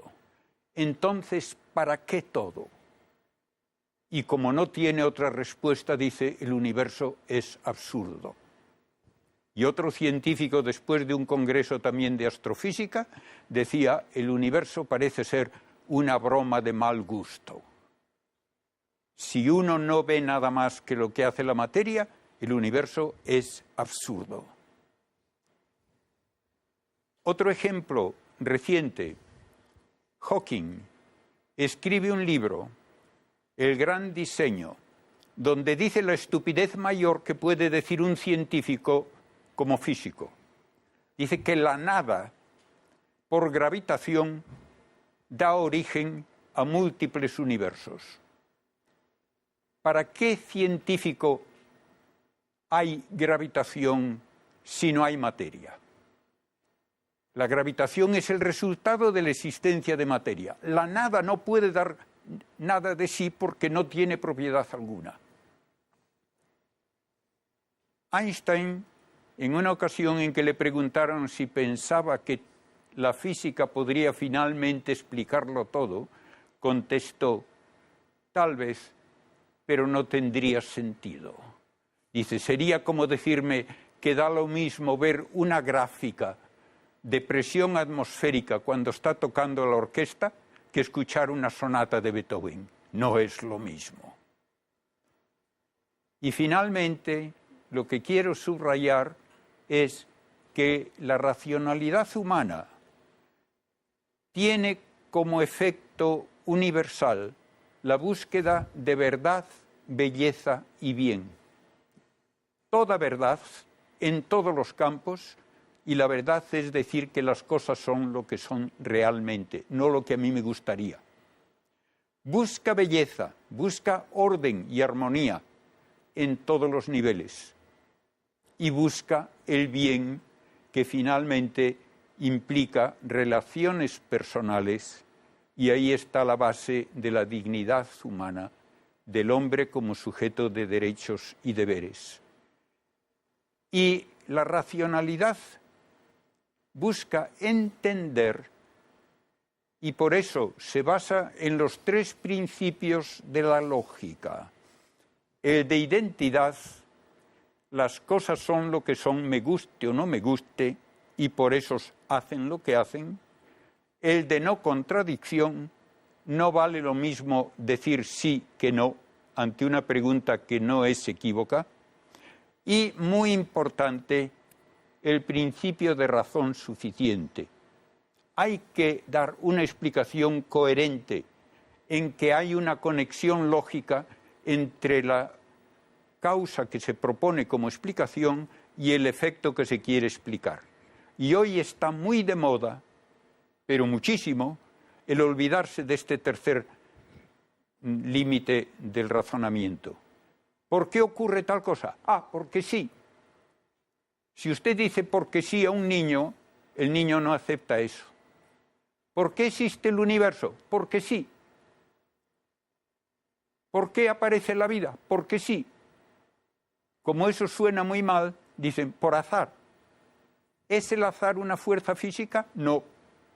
¿Puede usted hacer un experimento para medir azar? No. ¿Puede usted poner azar en una ecuación? No. ¿Es una propiedad de la materia? No. El azar solo es una manera de establecer que estamos intentando relacionar cosas que entre sí no tienen relación causal o lógica. Pues esto hoy está muy de moda. Y así lo dice también Hawking, cuando dice que por azar, de la nada, sale una infinitud de universos. Verdaderamente da pena, da vergüenza ajena que este hombre, que es inteligente y además está en una silla de ruedas, haya bajado tanto en su modo de pensar para decir esas estupideces. Claro, realmente Hawking podría ser un ejemplo de un científico extraordinariamente dotado que, por ese reclamo de la ciencia convertida en espectáculo de pasarela, pues se ha rebajado a a escribir estos enunciados tan insostenibles desde el punto de vista científico, ¿no? Mientras estaba hablando de esa afirmación de Weinberg, ¿no?, que él es capaz, con su conocimiento científico, de anticipar el fin, la extinción del universo, ¿no?, estaba recordando una conversación que usted y yo manteníamos antes en un intermedio sobre el ajolote, ese animal tan extraño, ¿no?, que es casi como un capricho de la naturaleza, ¿no?, que mientras la charca en la que vive se va desecando, él se va encogiendo, se amustia, parece que está muerto, ¿no? Y al final se transforma en otro organismo totalmente distinto. Podríamos poner el ejemplo también de la mariposa. Claro, Weinberg, en lo que no crees en la restauración final de las cosas, en Cristo, en la transformación de la naturaleza en algo que supera todas las leyes físicas tal y como lo concebimos mediante el conocimiento puramente científico. No tiene esperanza. Así es. No tiene esperanza, ¿no? Nicolás, muy brevemente, por favor, porque tenemos que pasar al siguiente bloque.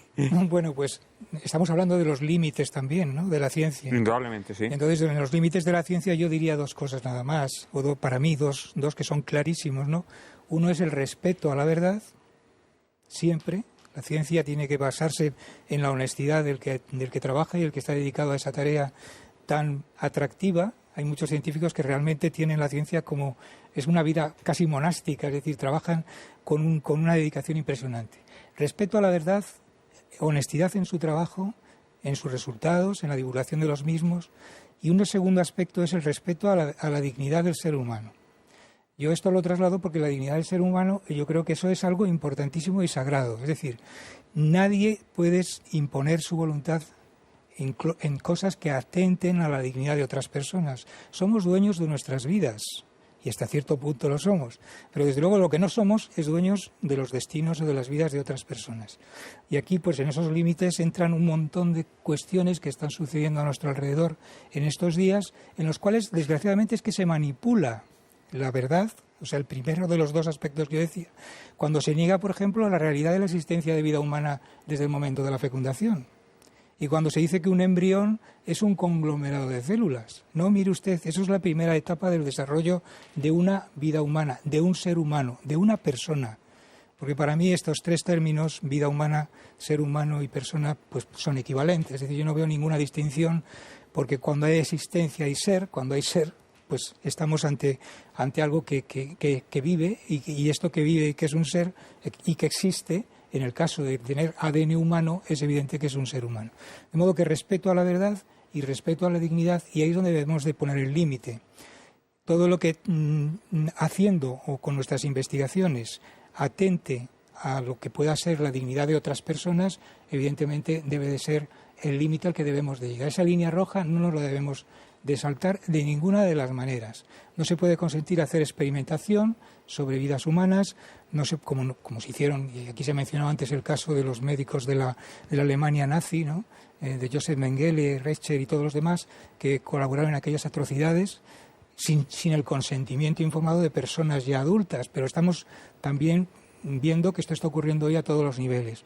La eugenesia social de principios del siglo XIX ahora se ha convertido en una eugenesia de corte liberal, y bueno, apelo al término liberal porque... Sí, en este caso puedes apelar perfectamente. Me encanta que apeles para que la gente se entere de lo que es el liberalismo. Porque eso de elegir a la carta el sexo o elegir a la carta cómo quiero que sea y desechar embriones cuando no corresponden a determinado perfil genético, que es una vertiente por la que estamos viendo que se va a través del diagnóstico genético preimplantatorio, es uno de los riesgos, evidentemente, que están transgrediendo los límites de esa dignidad que a mí me parece que no se debería de transgredir. De modo que esas dos cosas quería yo apuntar. Pues esta intervención tuya prácticamente nos pone en suerte con el segundo tema que queríamos proponeros hoy, que era que desde vuestras respectivas disciplinas nos expusierais aquellos puntos mayores de fricción en los que la ciencia desbordada, esta ciencia endiosada, no tiene ya ningún tipo de frenos morales. María Cárcava nos introduce en el asunto. Desde el origen de los tiempos se ha planteado al raciocinio humano el conflicto entre lo factible y lo admisible, entre el uso correcto o inadecuado, incluso perverso, del conocimiento.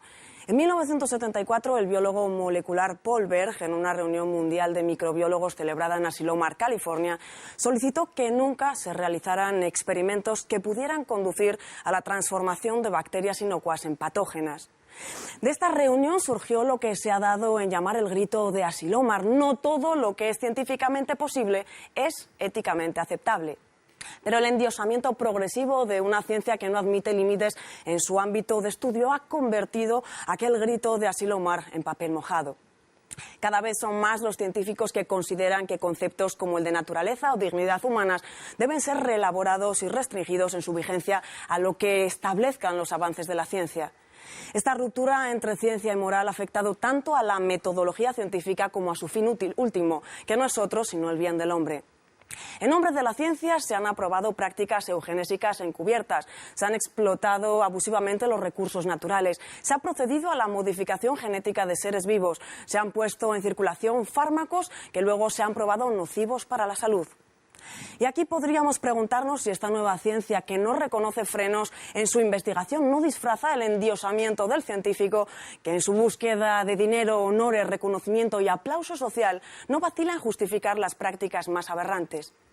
Diríase que la ciencia, empeñada en satisfacer una demanda creciente que le asigna un papel de oráculo o panacea universal en nuestra sociedad, hubiese empezado a pegarse topetazos contra una pared en la que no puede abrir brecha y, lejos de cejar en su loco empeño, estuviese dispuesta a descornarse hasta convertir su fracaso en una suerte de orgullosa demencia. Hoy contamos entre nosotros con invitados que desarrollan su investigación en los más diversos ámbitos de la investigación científica. ¿Cuáles son, a su juicio, aquellas cuestiones en que la disciplina científica que representan corre el riesgo de despeñarse en su incapacidad para detenerse ante aquello que es éticamente inaceptable? Pues empezamos por Emilio Chubieco. Muchas gracias. Vamos a ver. ¿Cómo respondemos a este reto que nos lanza María? Sí. ¿Cuáles serían aquellos puntos en donde la disciplina que tú cultivas o las disciplinas próximas a la tuya están entrando en terreno pantanoso, digámoslo así? ¿O han entrado ya? Sí. Bueno, mi orientación principal es la investigación ambiental. Y en este caso me llama la atención porque es un ámbito en el que resulta, si quieres, políticamente más aceptable el plantear límites éticos a la investigación que tal vez en otros, en los que de entrada uno parecería que serían mucho más delicados y, por tanto, en donde la sociedad debería de respaldar esa limitación ética, como lo que comentaba previamente Nicolás.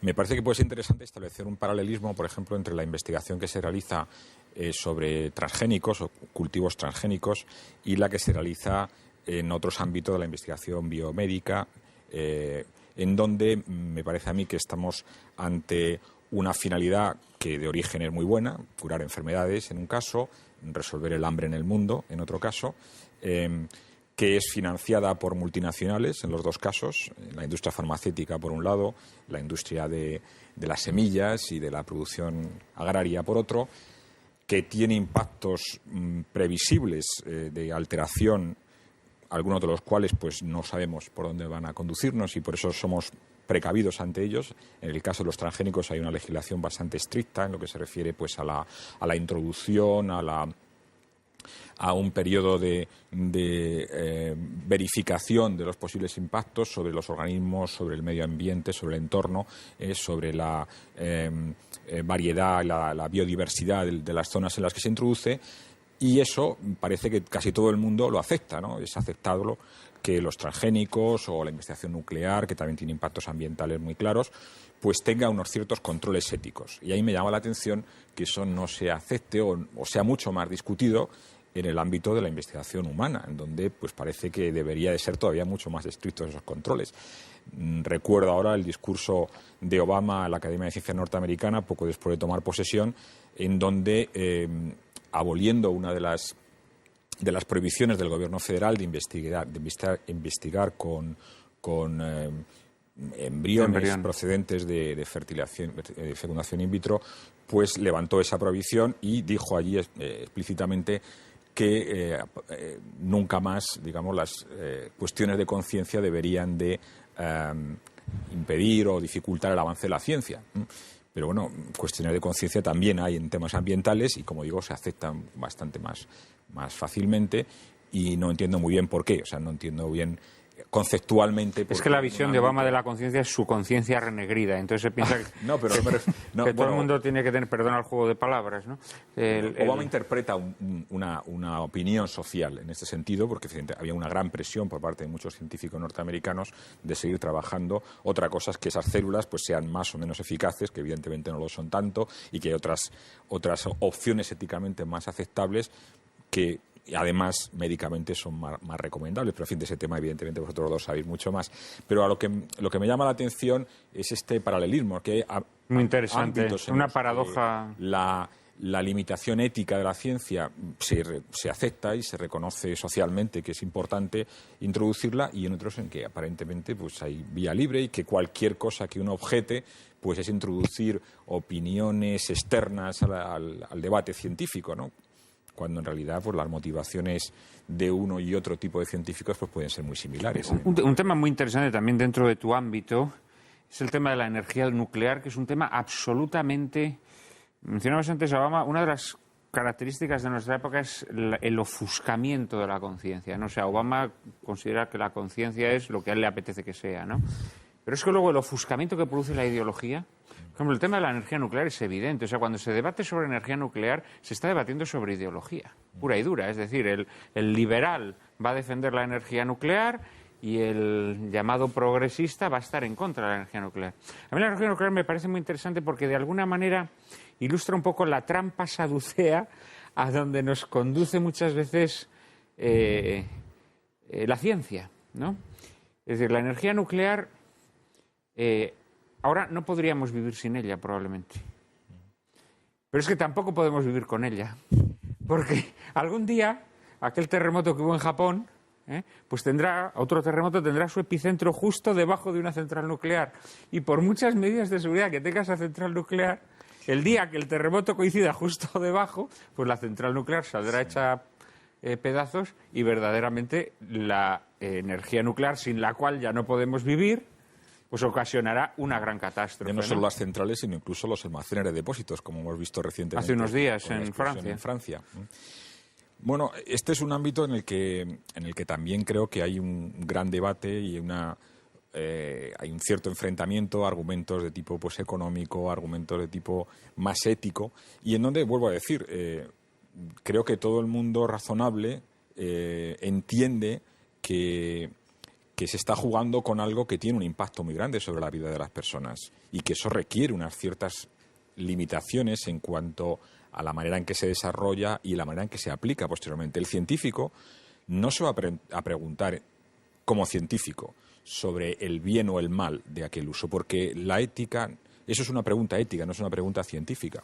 El científico va a preguntarse cómo funciona la energía nuclear, va a preguntarse cómo se descomponen los átomos o cómo se funden, pero la aplicación de eso tienen que responderla otras personas con otros valores.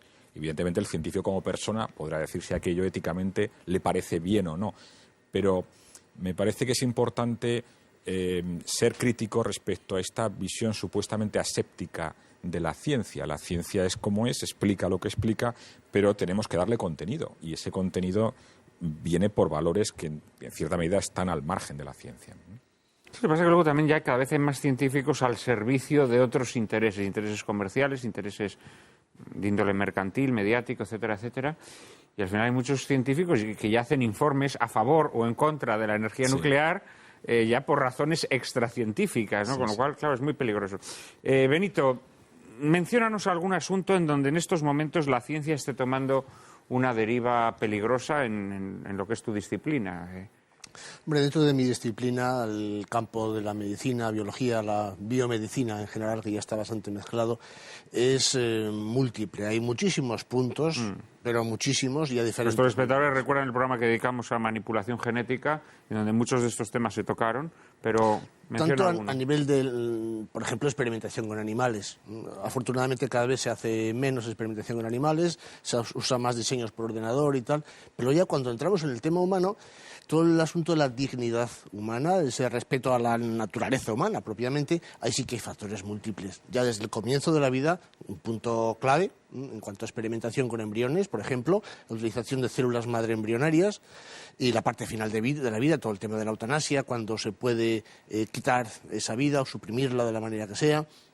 O también el tema a nivel de experimentación, de investigación con seres humanos, adultos, no solamente ya lo que ocurrió pues, en Alemania y tal, sino otras muchas cosas. Hoy día está, por ejemplo, bastante claro, cada vez un poquito más todo el tema del consentimiento informado, informar bien al paciente lo que se va a hacer en el tema de ensayos clínicos, el riesgo que corren, pero también, y eso no somos conscientes, la experimentación que se lleva a cabo de modo indirecto a nivel de casas comerciales, de fármacos, que son de uso comercial, están aceptados, no hay ningún problema, pero no sabemos todos los efectos.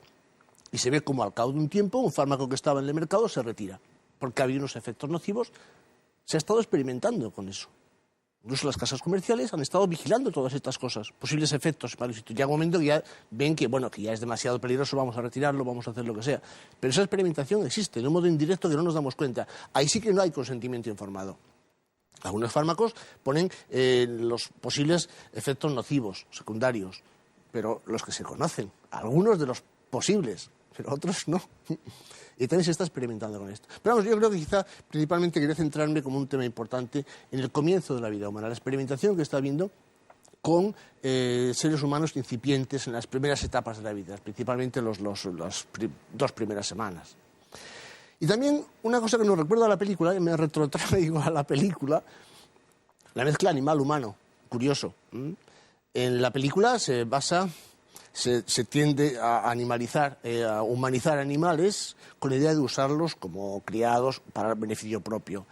Hay muchas películas de ciencia ficción que se usan clónicos, los clones, seres humanos clones, son medio bestia, medio humano para la guerra, para cosas de estas. Hombre, hoy día es un poco impensable hacer eso, es que no compensa hacer híbridos de ese tipo para ir a la guerra, es más cómodo máquinas, hoy día toda la tecnología, no compensa tener criados de este tipo, que una máquina no da esos problemas, no pide aumento de sueldo, ni hace huelga, ni nada por el estilo, es mucho más sencillo, más manejable, y van por ahí los tiros, con lo cual yo creo que a ese nivel no habría mucho problema. Pero sin embargo se están haciendo híbridos animal-humano. ¿Qué es lo que se está haciendo? A nivel de una fase inicial. Utilizar un óvulo desprovisto del núcleo, un óvulo de una vaca. Ahora mismo está usando mucho vacas y conejas. Óvulo de coneja y óvulo de vaca. Se le quita el núcleo y se le mete un genoma humano, un núcleo completo humano. No se fecunda ese óvulo. Simplemente se reemplaza toda la información, se reemplaza el núcleo. Con lo cual comienza a desarrollarse un ser humano. Tiene el genoma humano. Evidentemente está influido por parte del genoma que queda de esa célula. Hay genoma y ADN en las mitocondrias, en diferentes... Digamos que lo que ponemos es la información, los planos del ser humano. Pero luego la maquinaria la pone el óvulo. Quien va a construir esos planos es el óvulo. Con lo cual lo que ahí sale, ¿qué es? ¿Es humano? ¿Es animal? Hombre, estos experimentos de momento se están llevando a cabo hasta 2 semanas, luego se acaba con ellos, no se sigue para adelante. Pero ¿hasta qué punto esa mezcla animal-humano no desvirtúa un poco la dignidad? Yo creo que estamos... Yo creo que absolutamente, ¿no? Yo creo que estamos... Me parece una aberración, es fabricar quimeras, lo que se llamaba en el lenguaje clásico quimeras, ¿no? Sí. Pero luego también vamos por el otro lado. Por ejemplo, el tema de los xenotrasplantes. Se está utilizando normalmente de cerdos, otros animales, para trasplantar el corazón de ese animal. Se cría específicamente, además se le suprime una serie de genes para que no den problemas de rechazo. Trasplanta órganos, bueno, bien, eso está bien, eso en principio no da ningún problema ético, siempre y cuando se respete la dignidad humana. Es decir, si esa persona vive con el corazón de un cerdo, no hay ningún problema mientras sea humano como tal, a todos los niveles. Ahora, si le ponen a esa persona el estómago de una vaca, tendría que comer hierba, rumiar, ya no está funcionando al nivel humano. O un trasplante de órgano reproductor, en fin, de testículo, de ovario. Entonces ya empezaría el problema. O sea que hay también una serie de límites hasta dónde sigue, hasta dónde no, toda esta historia. Pero verdaderamente es inquietante y sobrecogedor todo lo que nos has planteado, sobre todo cuando uno piensa que, además en estos temas que son especialmente delicados, siempre el científico endiosado, digámoslo así, siempre juega con el emotivismo que en la sociedad produce la promesa de curación de enfermedades, ¿no? Promesas que en la mayor parte de las ocasiones además son falsas, son expectativas absolutamente infundadas que se crean en en la sociedad, ¿no? Y esto lo hace quizá especialmente execrable, ¿no? Padre Carreira, quizá en el ámbito de la astrofísica donde usted se mueve haya menos cuestiones que bordean el ámbito del desenfreno ético o moral, pero en cambio lo que sí hay es algo que María Cárcava también mencionaba en su introducción, que es esa ciencia degradada que se somete a los mecanismos pues del sensacionalismo mediático, que se somete a los mecanismos del interés comercial, en definitiva la ciencia convertida en espectáculo, ¿no?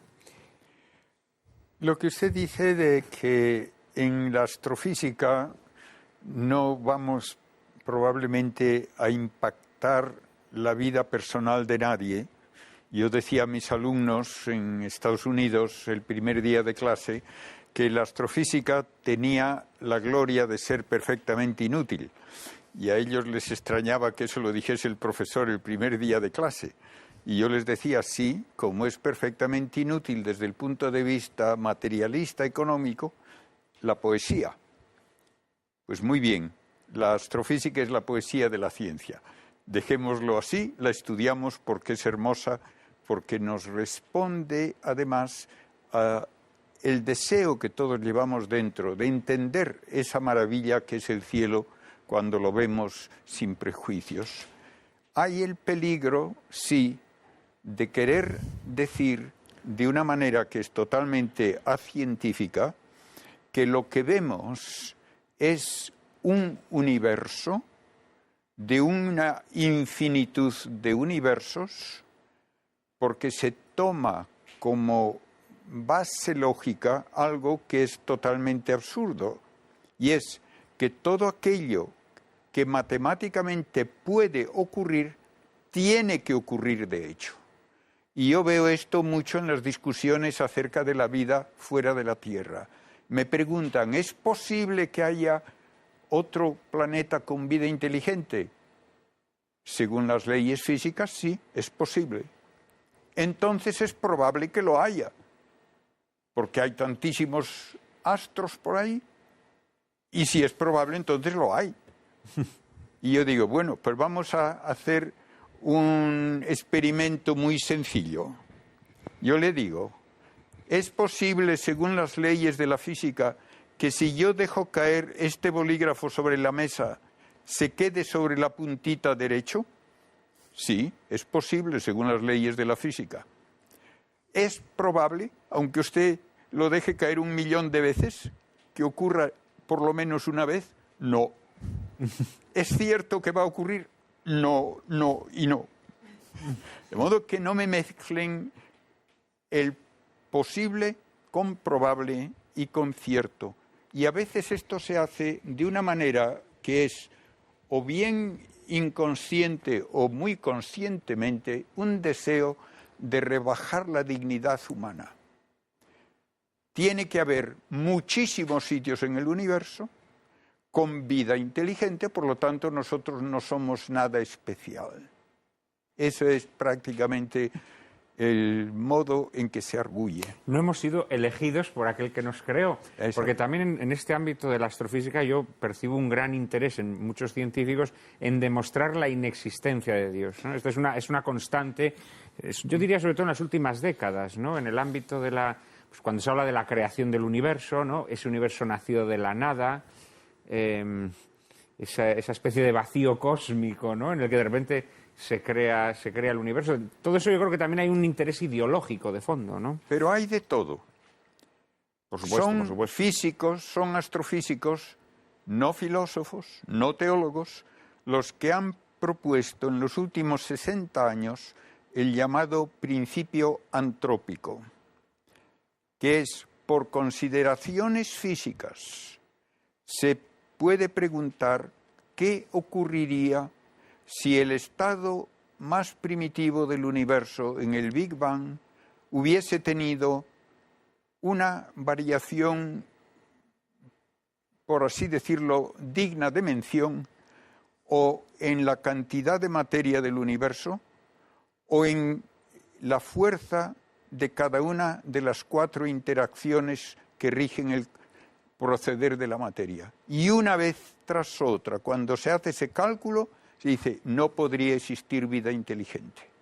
Y entonces llegan a la conclusión, el universo desde su primer momento está ajustado con una precisión extraordinaria, en algún caso de hasta 50 decimales, y de no estar ajustado con esa precisión, la vida sería imposible aun en un único planeta. Esto es algo que uno de los físicos de mayor prestigio del siglo XX, John Archibald Wheeler, pone en un artículo que yo he citado muchas veces, donde dice, hay dos preguntas básicas. Primera, ¿por qué hay algo en lugar de nada? Segunda pregunta, ¿qué relación hay entre las propiedades del universo ya en su primer momento y nuestra existencia? Y dice, si no sabemos contestar a estas dos preguntas, tendremos que confesar que realmente no entendemos nada. Y él hace luego un raciocinio que podría haber firmado Santo Tomás, donde dice, la propiedad más absolutamente propia de la materia es su mutabilidad. Toda la ciencia estudia los cambios de la materia. Pues bien, toda mutabilidad implica la posibilidad de existir de diversas maneras. Aquello de que hablamos como mudable no está determinado esencialmente a existir solo de una manera.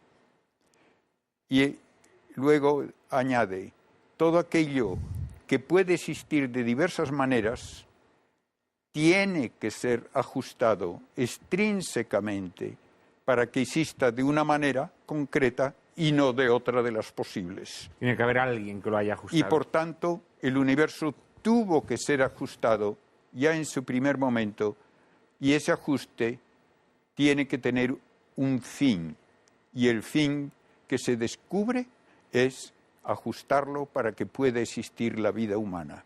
No nos importa hablar de otros universos, no nos importa hablar de otras humanidades. El universo cumple su destino cuando existe un planeta, que es la Tierra, por lo menos uno, donde se da la vida personal, inteligente, y con una última frase, si el Creador es inteligente y libre, tiene los atributos propios de la persona. Para una persona, la razón última de crear no puede ser que le gusta ver quemarse estrellas, ni que le gusta ver lagartijas corriendo por el suelo. Una persona solo puede satisfacerse con relaciones personales, y entonces el universo está hecho para que haya quienes pueden tener relaciones personales con el Creador personal. Extraordinaria reflexión, Padre Carrera. Terminamos con Nicolás Jouve este programa. Nicolás, en tu ámbito, que es el de Benito, evidentemente hay donde elegir, ¿no? Sí, no, después de esta extraordinaria exposición que nos acaba de hacer el Padre Carrera, casi no sé qué decir, porque la verdad es que me ha dejado muy convencido de todo lo que yo ya estoy convencido, pero sí que me gustaría apuntalar un par de cosas, porque también es verdad que a lo mejor hemos dibujado una ciencia un tanto, digamos, lejana, digamos, de lo más genuino del ser humano, que es la capacidad de crear también conocimiento. Entonces yo me gustaría desmitificar un poco también y rebajar un poco el tono de crítica hacia la ciencia, porque yo creo que la ciencia ha hecho cosas maravillosas, y el bienestar que hoy nos rodea y del que disponemos, precisamente la única especie que es dominadora de este cosmos que nos rodea, pues es debido precisamente a los avances de la ciencia y las aplicaciones tecnológicas. Aquí en este programa hemos hablado siempre de las patologías de la ciencia, o sea, de esa ciencia endiosada, naturalmente. Pero evidentemente te puedes pasar y puedes hacer una exposición y puedes llegar a, digamos, a un extremo en el cual la ciencia lo puede todo, vamos a hacer lo que sea, y eso es de lo que precisamente estábamos hablando en este programa. Pero sí que me gustaría decir que ha habido ocasiones en que la ciencia, descubriendo cosas maravillosas, ciertas, honestas y útiles, pues se ha habido invadido por injerencias ideológicas y políticas también. Y hemos mencionado, y Benito ha mencionado el tema, por ejemplo, de los estudios con células madre. 10 años después de las investigaciones con células madre de embrionarias, se sabe ya perfectamente que eso es una vía muerta. Sin embargo, casi no se dice nada. Y ha habido unas alternativas que han ido surgiendo, células somáticas, que tienen la misma capacidad, casi la totipotencialidad, por lo menos la pluripotencialidad que puedan tener las embrionarias, o incluso ni siquiera células, digamos, madres, sino células ya diferenciadas que se pueden manipular y desdiferenciar y convertir en células perfectamente útiles para hacer trasplantes de tejidos, de lo cual casi no se habla. Sí, se silencia. Yo veo ahí intereses espurios, pues posiblemente también de carácter no solo ideológico, sino incluso de los propios investigadores que están implicados. Me refiero a los de las embrionarias y que como reciben pingües, digamos, presupuestos para hacer esas investigaciones, pues están aferrados a ese tipo de trabajo, y hay unas guerras de patentes ahí impresionantes, aun cuando eso son vías muertas. Y en el tema de la transgénesis, concretamente, también me gustaría decir que la transgénesis a veces se ha considerado muy negativamente, tiene muy mala prensa, y sin embargo de la transgénesis se han derivado pues cantidad de aplicaciones biomédicas muy importantes, como por ejemplo pues cantidad de fármacos. Hoy en día la insulina que se administran los diabéticos procede de transgénesis, es de una transformación bacteriana y se fabrica la insulina humana en bacterias. Y eso pues ha resuelto un problema de salud tremendo, porque las insulinas anteriores, la porcina o la de otra serie de animales, pues no eran tan buenas y evidentemente creaban algunos problemas de salud en los diabéticos, no tenían una expectativa de vida como la que tiene ahora un diabético, que es perfectamente normal. Y así muchas otras cosas que podríamos ir diciendo. Muchas gracias, Nicolás. Desgraciadamente tenemos que dejarlo aquí. Hoy nos hemos pasado de la hora y nuestro equipo de realización está que se tira de los pelos con esta tardanza. Muchísimas gracias a los cuatro por vuestras valiosísimas aportaciones. Ha sido un honor contar con vosotros en el plató de Lágrimas en la Lluvia. Y a todos ustedes, muchas gracias por acompañarnos. En un minuto, María Cárcava y yo mismo les anticipamos el asunto de nuestro próximo programa.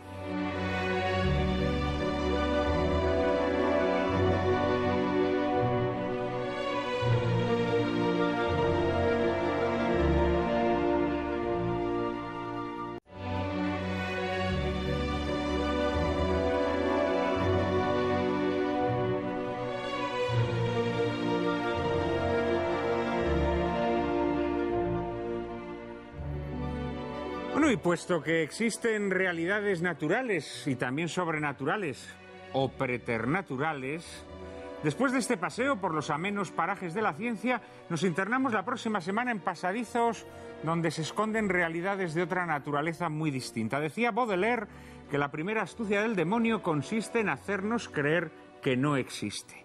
En Lágrimas en la Lluvia hablaremos sobre el demonio, sobre su modo de actuar en el mundo, también sobre posesiones diabólicas y exorcismos. Ilustraremos nuestro coloquio con La Noche del Demonio, un clásico del cine de terror dirigido por el maestro Jack Turner y protagonizado por Dana Andrews, en el que un escéptico psicólogo experto en desenmascarar supercherías de tipo satánico tendrá que enfrentarse a un poderoso maleficio si desea salvar su propia vida. No se la pierdan, ya saben que a partir de ahora no podrán llorar lamentando que la televisión es un desierto de la inteligencia y el buen gusto. Ahora ya pueden refrescarse en el oasis que les brinda Lágrimas en la Lluvia. Todos los domingos a las 4 de la tarde, aquí, en Intereconomía Televisión.